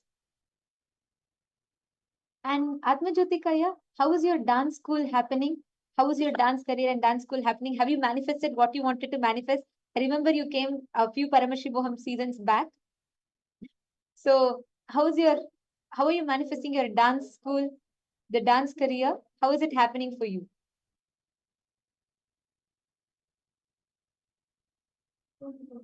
Now, all the others, listen carefully. We are now going to be entering into a very powerful meditation called Anahata Chakra meditation. This will help open up your heart center to start experiencing real love, true love. Okay. Ma Yan Hui Jing. Ma Yan Hui Jing. I'm seeing you sincerely listen. Jin Yan Hui. I'm seeing you sincerely listen. Can you type out the understandings you're having? I want to make sure, Seema, Swamiji has given the most powerful techniques. And we can help you apply that in every area of your life to have a breakthrough. By the end of the day today, you will have a shift in your relationships. So keep posting any question that you have, any clicks that you have, and we will be able to guide you in that. Okay, so now let us all enter into a meditation. I request all of you to sit straight. Please grab a cup of coffee. Make sure you're not entering into any other altered states of consciousness when you're doing the meditation. You have to be only in Jagrat. You have to be awake. So please drink a cup of coffee, water, whatever you're comfortable with, please have it so you can be fresh. Now let us all enter into the meditation.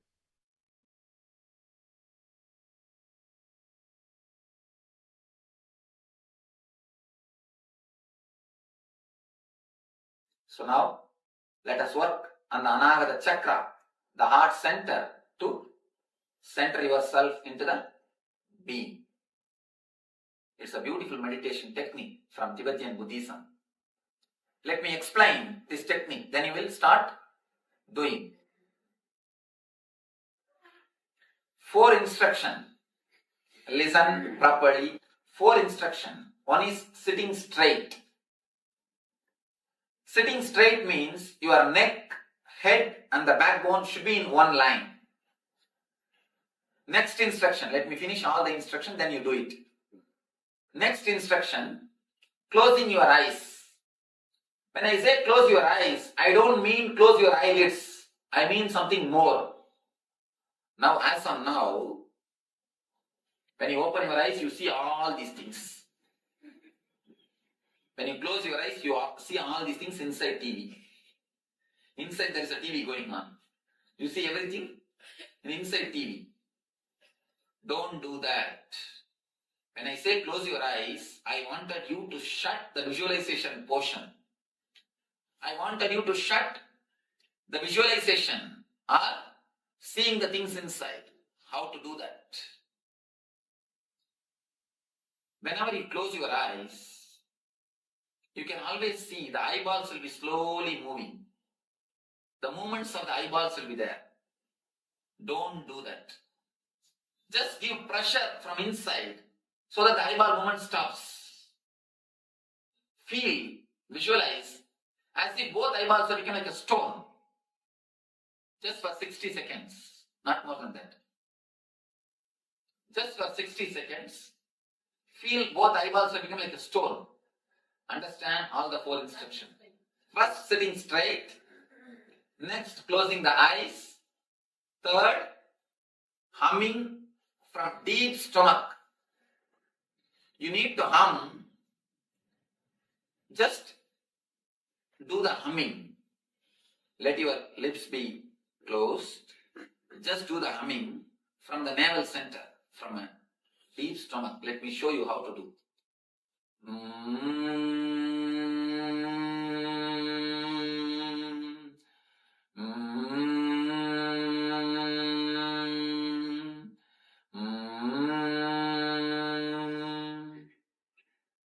As deeply as possible, as loudly as possible, as lengthily as possible.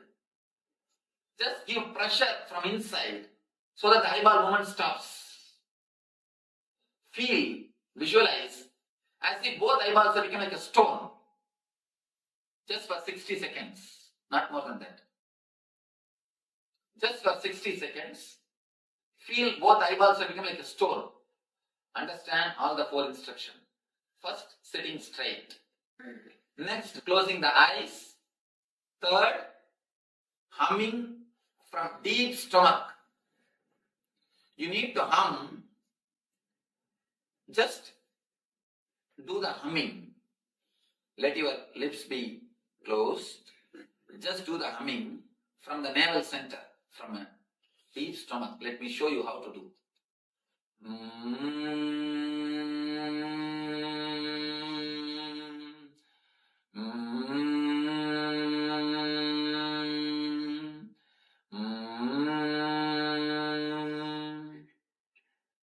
As deeply as possible, as loudly as possible, as lengthily as possible. Are we taking the breath from the mouth? Only from the nose. Only because we were opening it and You see, when you open the mouth, body takes the water is necessary. Actually, when you give the gap, breathe goes only through the nose inside. But body takes a rest gap. That's all. Whether you breathe by nose or the mouth, don't bother. But do it as lengthily as possible, as loudly as possible, as deeply as possible. Feel your body is an empty vessel and vibrate it totally. Your hands may tremble and your eyes may pour tears. The cough may come out. Don't bother about anything. Let your hands tremble. Vibrate so much so that your whole energy can be centered on your heart. 20 minutes, put your whole effort and hum. And next 10 minutes, sit silently, concentrate on the heart center. In this region, concentrate. Just feel that music is coming from here. You will be listening to music. That music is happening from this place. Just concentrate in this region. Not very tightly, relaxed way. Feel that region. 4 instructions. Sitting straight, closing the eyes, humming 20 minutes, silent sitting 10 minutes. That's all. Yes. When you close the eyes, do you then usually you visualize something or the other? What we should do at that time? Humming time. Humming time, you concentrate more on humming. Don't allow the mind to work. Increase the sound of the humming, your thoughts will disappear into the humming. The thoughts appear, again increase the sound, increase the sound of the humming. Thoughts will disappear. No other visualization. Just feel, you can visualize as if you are an empty vessel and vibrate. That's more than enough. You said the humming should start from the navel? Yes, as deeply as possible. But concentrating on the heart chakra? And that is last 10 minutes. First 20 minutes, no concentration. Just hum totally. Became humming, vibration totally. Can you show humming just once again? That when you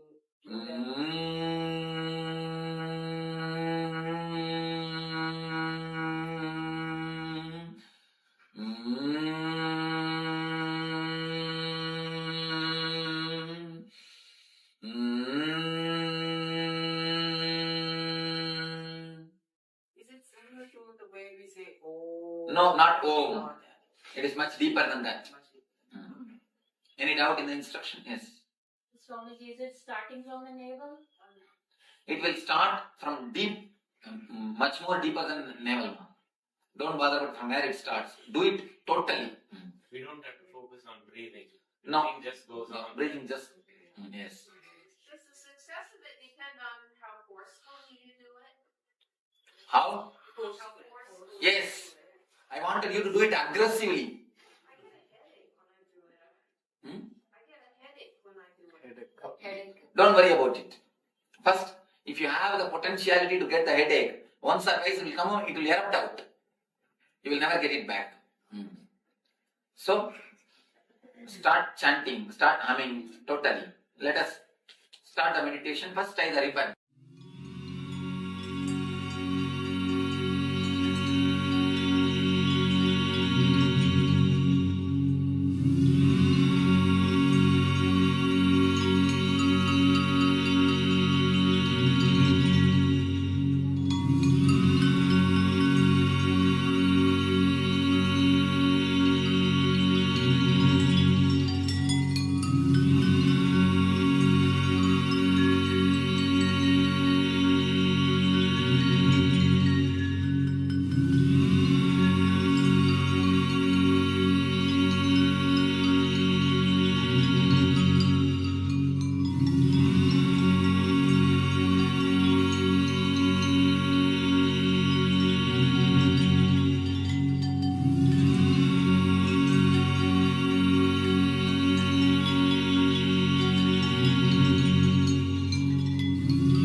Please settle down.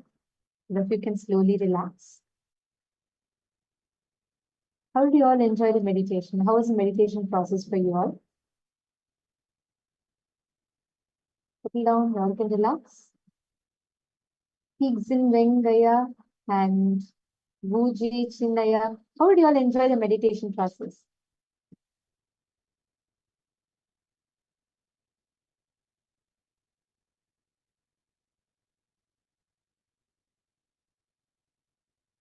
Atmajatikaya, you're working to manifest. Okay, you have said, I think I will go to the masters soon. I will manifest SJP. Come on. Why do you want to see? You can become SJP, but what I will tell you is you should just become a part of Kailasa. See, it is like you can, wherever you are, you can become a Sarvajñapita Yajaman. But knowing you, knowing that you have been waiting, you want to experience living with Swamiji, you should just become a sannyasi. You see, waiting to manifest funds, it's like you want to first earn money, then you're going to manifest funds, then you're going to become SJP. It is going to take time, but you have a straight path. Swamiji will say, right? The shortest cut between 2 points is a straight line. You want to come to Swamiji, you have a straight line. You just take sannyas and become a part. You don't need to wait for you to work, be under some other boss, work, earn money. You can, but it is going to take time. So, Atma Jyotikaya, you should just come and become part of Kailasa as sannyasi. What for you waiting? See, I know how much you love Swamiji. The moment you just connect to Swamiji, the experience that you have had with Swamiji, your whole face just lights up with a beautiful smile and you're like, yes, you want to experience Swamiji. Then why are you waiting? Your intention is there. You have the path, you have the destination. You just need to start your journey. And sannyas is that journey.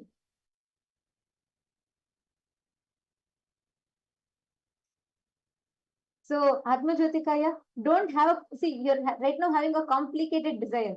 You are wanting to come to Swamiji, but you have complicated the desire by trying to first earn money, then manifest SJP, then make it to Kailasa. No, you have a shortcut, which is the straight path. Take sannyas, become a part of Kailasa. You should understand Atma Jyotikaya, when you have the Guru Bhakti, when your being inside is yearning to be with the Guru, you should just jump for sannyas. Nothing else matters in life. See, for you and Vidyarupanaya, for both of you, nothing else matters in your life. Just come, take a jump to become part and become a sannyasi. That's all. If you keep waiting, Maya will keep distracting you. When you will start earning money, then you will forget why you are earning the money. Then you will think just a little more, and then Maya will pull you into the delusion. Don't fall into that. You are yearning for being with Swamiji. Now Swamiji has opened the doors of Kailasa. Actually, you should know, already many people from China have settled down. So many Chinese people have just decided to experience Swamiji. They have come and settled down. So why wait? Mahatma Jyotikaya is laughing. Come on, you should become a part and experience this. Each of you, please post how did you all enjoy? Take a moment and please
Nithyanandam, sorry for the technical glitch.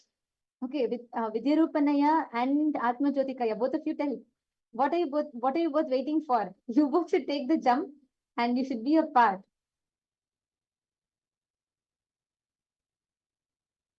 Okay, Atma Jyotikaya has posted, Ma, I just saw that some of my self-judgmental thoughts came from my parents scolding me when I was a child. And then he experienced such an experience. What should I do now? See, it's a very beautiful question. I'll answer it. Your incompletion, for example, all of you listen carefully. And Vidyarupanaya, you also post what you understood. And Vidyarupanaya, when you clearly understand all other human to human relationships are ways, only Paramashiva's ultimate relationship, then you should start the journey towards that, right? What are you waiting for? Okay, so Atma Jyotikaya, I'll tell you the answer for your question. Listen, it is like, I'll give you an example, okay? Let's say a 7-year-old girl. She's in a class. The teacher is asking, who's the, oh, she's asked, okay, the teacher is asking spelling for apple. And then she's telling a wrong spelling and everyone are laughing. That experience where the teacher scolded her, it'll create a deep fear in her that, oh God, I should never speak in front of people because everyone are going to laugh at me if I speak. Everyone are going to make fun of me if I speak. Better let me not speak. 7 years, it's a small child, right? But at that time, she might have had this experience. Even when she becomes 40, if she doesn't complete any meeting, she might be a CEO having her own job, still she will have the fear to speak in front of people. Same way, what you have posted. You have posted some experience that has happened when you were young. Understand, your parents are not, I'm not saying they're right or wrong. See, Atma Jyotikaya, I'm not addressing whether your parents are right or wrong. But some experience would have happened when you are young. Whatever your parents told, forget about it. But you are holding on to that incompletion and creating that suffering within you. Are you understanding? Your parents telling after that so many years have passed, but you are holding on to that judgment about you. You need to drop. You have the power. Swamiji tells a very beautiful statement. Pain is inevitable, but suffering is your conscious choice. Pain is inevitable. In life, you are going to have pain. People will, all that situations are going, when I say pain, situations like that, it will happen. But the suffering you go through is your choice. Understand? That incident happened when you are small, when you're 7 years old. Now, at least 10 to 20 years have passed. You need to sit and complete with it. You are holding on to the judgment just because someone told. For example, if someone said that you are slow, or someone said you are not talented, they would have told and moved on. But you are holding on to their judgment that you are not talented, and you are putting yourself down because of it. You have the power. It is your decision. Do you want to hold on to it? Is your decision. You need to decide whether you're going to hold on to it or you're going to move from it, whether you're going to shift from it. Every one of you, all the participants, please take this sincerely. Sit and complete. See inside you, what is the pain? What is the suffering that you are carrying? And look within you, inside of you, and consciously complete. Complete with the patterns, complete with all the incompletions, the pain that you carry inside of you. Only if you complete, you will be able to have a shift from it. Otherwise, you're going to constantly create the suffering. Are you understanding? Atma Jyotikaya, are you understanding that you are carrying on to the situations? Your parents might have told you when you are young, but even now after growing old, you are remembering and carrying on that. You have the power to complete it. Okay, Aya is asking, Ma, you just said that the straight line distance between 2 points, have one line is the shortest. So now I just need to have a strong connection with the master and it will be okay. Of course, yes, it will be okay. See, it's like this. You are wanting to manifest money. Okay, let's say you want to manifest $1 million. Okay, It is like you want to manifest $1 million. There's a job offer that you have, which will give you $1 million. You just need to complete the interview and take the job offer. But you don't even attempt the interview. You decide, oh God, it is $1 million job. Then I may need to first prepare myself. Better let me go and study education because I did not get good marks earlier. So I'm going to start my education once more. Once I get good education, then I'll have some other profession experience. Let me prepare. Then I'll apply for 1 million job. You are complicating your desire. You are first saying you have a job. Straight path is what? The shortest cut to get it is what? Apply for it. Go for the interview. But instead, you think, oh God, no, this time I should not miss. So better first let me go and let me get educated. Let me understand what are the requirements. I will take another similar job to get some experience. Let me then build my resume. Then I will go. No, you're complicating life. You want Swamiji. You want to come to Kailasa. Kailasa is open. What you're waiting for? You just need to take a step. No. See, you need to see where you're complicating that desire. You are holding on something. Your being wants to be with Swamiji, but your mind is giving you that insecurity. That doubt that you're having is insecurity. You need to consciously complete. You need to ask yourself, is this insecurity pattern really valid? Do I need to cling on to this, or can I experience and have a breakthrough? The power, the key is in your hands. End of the day, you are the owner for it. All of understand. You are the owner. You have the ability to decide whether you're going to suffer for something or not.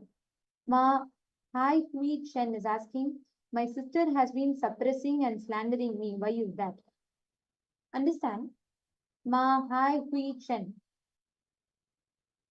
Your sister is a reflection of one of your own part. See which part inside you is constantly suppressing you and slandering you. Your sister is reflecting the part of you inside you which is suppressing you. Complete with the part inside you that is putting you down. Nobody from outside will be able to shake you. Ma Hai Hui Chen, you tell me, do you see Swamiji's life? Open Nithyananda Truth. I want you to do one help. I'm going to send you one link, okay? It's called nithyanandatruth.org. Read that and understand how many people try to do what all to Swamiji. Have you ever even seen that smile of Swamiji's face? No. Even when people went to the extent of attacking Swamiji's life, which is the worst possible extent, even at that time, nobody could remove the smile from Swamiji's face. That is why all those who call themselves as enemies, they all come, they all try their best. They come with new strategy each time. They try to become traitors. They try to do this, that. Nothing can shake Swamiji. Because Swamiji is not, he is Paramashiva ultimately, that is one. But Swamiji reflects so much of Advaita. No, nothing from outside can cause powerlessness. Ma Ha Hui Chen, please sit. Look in. What part of you is putting you down? Sit and complete with it. Only when you complete. See, you are saying your sister has been suppressing you. Which part of you is suppressing you? You should see that. Some part of you is constantly putting you down. Address that. Why? Which part? Why are you allowing yourself to be put down inside you? If you complete it, let's say even if you feel, even that situation happens again, your sister will not be able to shake you. If you are complete, if you stop putting yourself down, nobody from outside can reflect you. Same thing to you. Atma Jyotikaya. You see which part of you is putting you down. Your parents scolding you, your others telling something about you is not the actual reason. Can you tell me what is the exact word that causes hurt?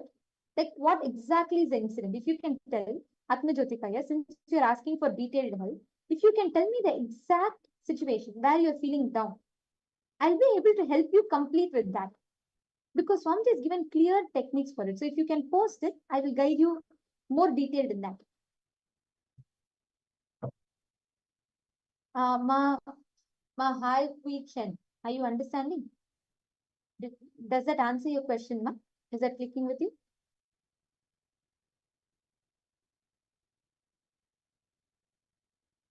Ma Bella Patel. Nithyanandam, I have been noticing over the last few days you've been attending the program, listening through the day. And when you get a chance, right, if you are having any doubts, any questions, or even your clicks, keep posting that in the chat now. Nithyanandam, Ma Lita Sege, Nithyanandam. Okay, so far are all of you understanding and clear?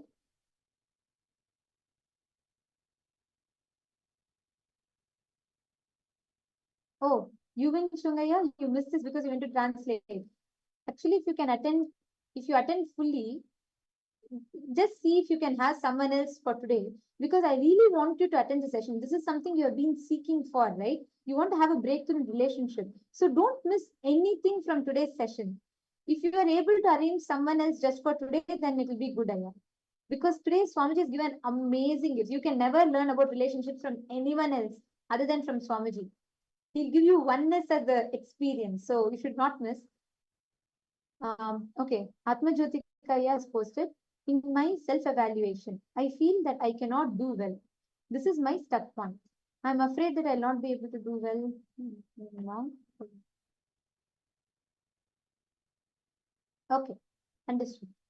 Listen, Atma Jyotikaya, listen carefully to this. I read your full message. I understood what you posted. Now, sit within you and write down, what are you afraid of? See, when you say not being able to do well, in terms of what? Only when you micromanage your inner space, only when you know what part of me am I having a doubt of. Only when you complete that, you will be able to make confident decisions in life. Actually, Atma Jyotikaya, right now as I'm talking to you, I just scanned you. I connected to Swamiji and I just scanned you. Listen carefully, I'll tell you exactly. There was one decision you made where you put all your life investment into something, some kind of a business or something you opened. I'll not say business, but you did something where you put your life investments, and that did not go well and it failed. You had a major setback after that. Means you expected something big. You put all your life investment into that, but end of the day, it did not pick up the way you expected it to. And that incident has caused a deep hurt and hit in your confidence. From your young age, if you remember, whenever people tell you that you're not good, when people tell you, especially when people use the word you're not talented, you get affected. Is it not? It really hurts you. Even if people tell you you're lazy, if people tell you you're not hardworking, you'll be fine. It will not affect you. But if someone tells you you don't have the talent or capability, that causes deep hurt in you. Am I right? Is that correct? Are you able to relate to it? Atma Jyotikaya? You need to address and complete that part. If you are able to identify these two things, let me know in the chat. One is, if whenever people tell you that you are not talented or capable, it causes deep powerlessness. Second, this pattern got triggered more deeper, more stronger in you when there was one incident very like just a few years back where you were trying to do something, make something happen. You put all your time, investment, and everything into it, but it collapsed. And you went into a deep, like a depression, or not depression, but you went into a deep powerlessness after that. You felt you regretted your decision. Are you able to associate? Are you able to understand?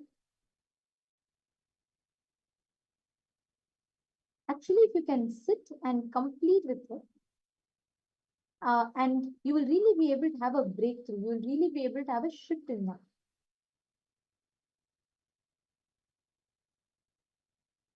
If you're able to understand, post in the chat here. Do let me know.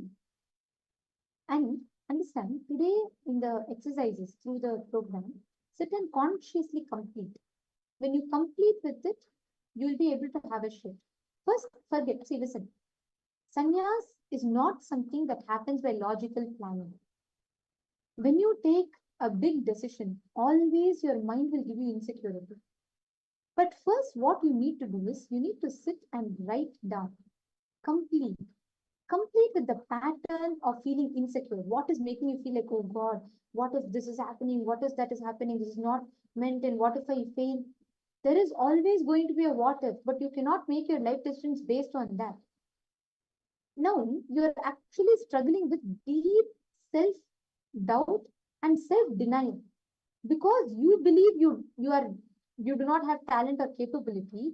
You get so affected whenever people tell that it hurts you. So you stop and withdraw from life. You need to sit and complete with them. So Atmajyotikaya, come for Paramashivoham next few days. Let us work deeply into that pattern. Tomorrow, Swamiji will be revealing deeper into the principles of your identity that you carry. And day after tomorrow also, it is going to be working on deeper levels. So come for the next few days for Paramashivoham. Complete, you will automatically manifest sannyas. And I'm telling you, yeah, really I'm telling you, sannyas is your purpose.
Nitya Parama Sukadam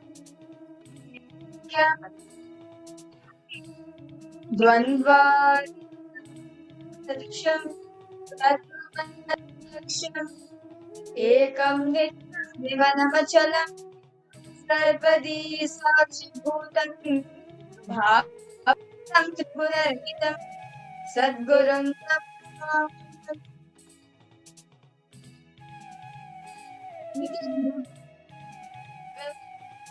Single participant, all viewers watching us live from various different social media platforms to the Paramashivoham Bhaktis as all celebrating the auspicious advent of Lord Swamiji, right?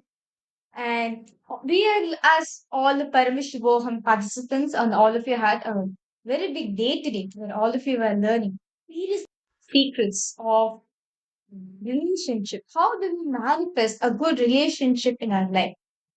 Can I request all participants to post? Are we audible for all of you? Nithyanandam, Yogesh Goyal, Teresa, Ma Kylie Wong, Ma Yuan, Nithyanandam, one of you, Jeremiah, Nithyanandam, Ma Teresa, Ma Mahasadashiv Priya, Ma Iqbal Banu. Yes, Nithyanandam, welcome all of you for the Jayanti. Yes, all of you. The countdown has already begun. Ever since the Brahmotsavam started, the countdown for the Avatar Dinotsava, the 48th Avatar Dinotsava, 2 days away. 25th is Jayanti, the Nithyananda Avatar Dinotsava. And during these few days, Swami, as these few days, even Paramashiva Bhakti, and also experience the Paramashiva Jnana and Paramashiva Vijnana. And the last few days has been elaborating on the Shiva Sankalpa Upanishad, where and it's and beautifully Swamiji explained how you can manifest anything, your reality. You can manifest it through your mind, and everything you can manifest through your mind, and your mind can even access place. No, that is the power of your mind. And very beautifully, especially in the recent satsang, which all of us were listening, right? So, our mind's capacity is anything you want for understanding this. Because a very big, very powerful revelation Swamiji revealed how our mind has the ability to you want. We'll take you an example, right? How many of you have experienced this? That even in your dream, you're scrolling through social media. How many of you experienced this? The while you are sleeping, you're media. Yes, like you're dreaming, but you see yourself in the dream and you scroll through social media. How many of you experienced this?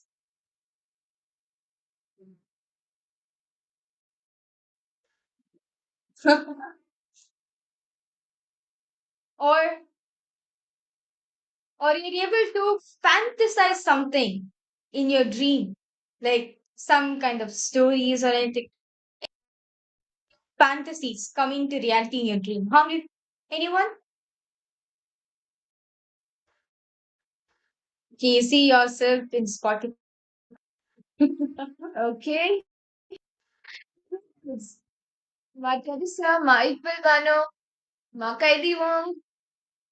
So, but still, Swamiji says, see, all this is happening because your mind, right?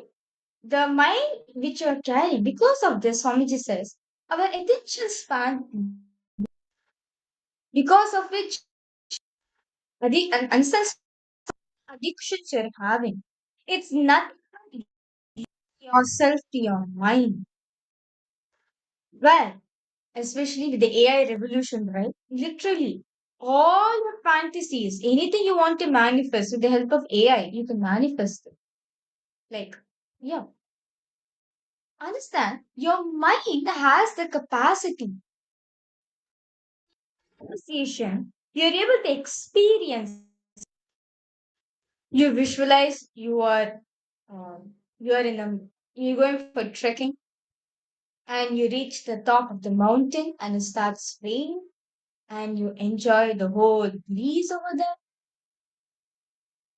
right? When we visualize it, we feel it within ourselves, right? Or to take a simple example, we think our favorite food. We think our favorite food immediately comes in our mouth, right? Like fried rice, whatever. Right? You imagine, you visualize you're sitting in a restaurant, you're ordering your favorite food, and your favorite food gets arrived. Take the first bite, like, you can feel the taste appearing in your mouth, right? That's the power of your sense. It's power which even when it's having limitation. Swamiji said very beautifully state, right? When you're liberating state, your mind can only comprehend to where your body can comprehend because every right state, what you call what all of us what I hope all of us are in right state. This is right. Because your body is awake. Our mind also thinks to that limitation. You know, when you are, that's what Swamiji says. Actually, your attention span increases. To give an example, when we all listening to satsang, right? When Swamiji is revealing something, when Swamiji is giving a satsang, you'll have intense listening, right? Yes. To the yeah, like there's no inner chatter. There's no inner chatter coming on, right? How many of your experiences? Right? Pure silence. At this point of time, your attention span increases. It's cognizing. But having the ability to increase your attention span for a long time, not coming day. This is waking state. See, span increases a little bit. Your attention span decreases a little bit. Okay, so you're in like 50-50 listening, right? 50-50 hearing. So the Jagar Swapna state, the wake dreaming state, where we are like span is decreased. But it's not you're not listening. You're listening. Your attention span is decreased. You're not that fully aware. That is your waking and dreaming state. Now, when you completely lose attention span, when you completely this, you are in dreaming state. In that state, the mind is able to access planes which the physical body cannot. That because of that, because your attention span is lesser, right? You you let your mind to come in with, and you delude yourself with it, and like that, you let your whole life get mind. How many of you are able to relate with this? That when like this was Swamiji, this was Swamiji says when you're addicted to social media, when you're too much addicted to social media, this is what happens.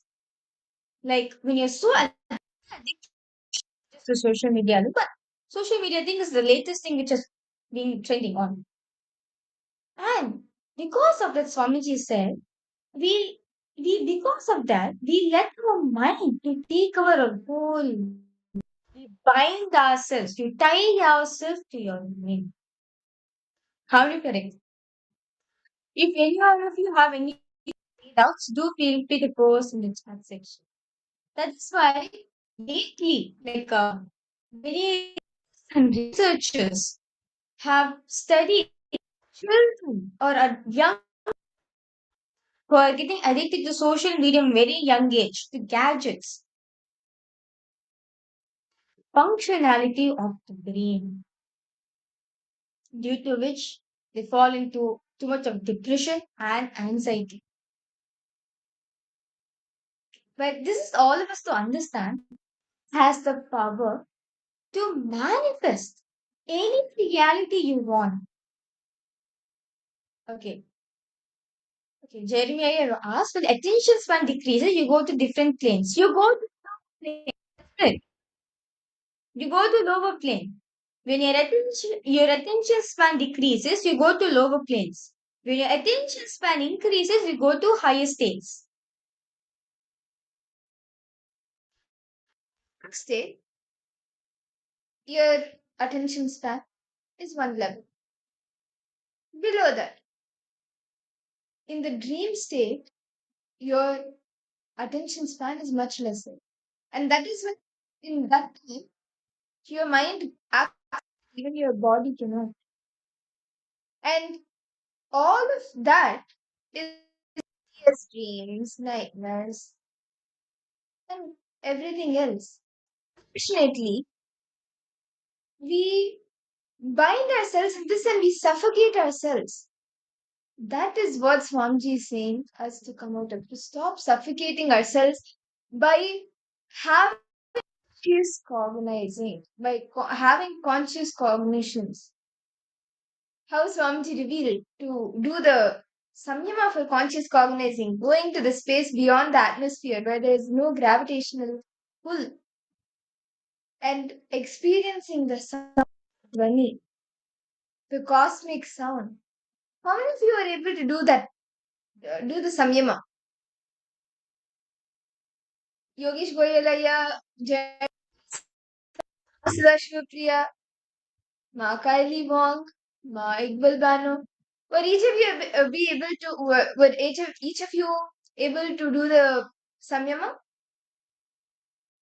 Actually, let me do the samyama. That's right.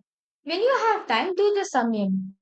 You with yourself, close your eyes, visualize yourself. You're beyond Earth's atmosphere. You're in space where the gravity pull is not there. Where you experience the pure sound, that pure unstruck sound of the cosmos, the anahata dhvani, right? The pure silence. This understand where you meet, where you feel you're going beyond this whole atmosphere. Actually feel that the unstruck sound, right? The dhvani, the soundless sound. You'll experience that in your inner space. You'll feel so much of completion to start happening in you. This was one we make conscious cognizing, where all these samyamas are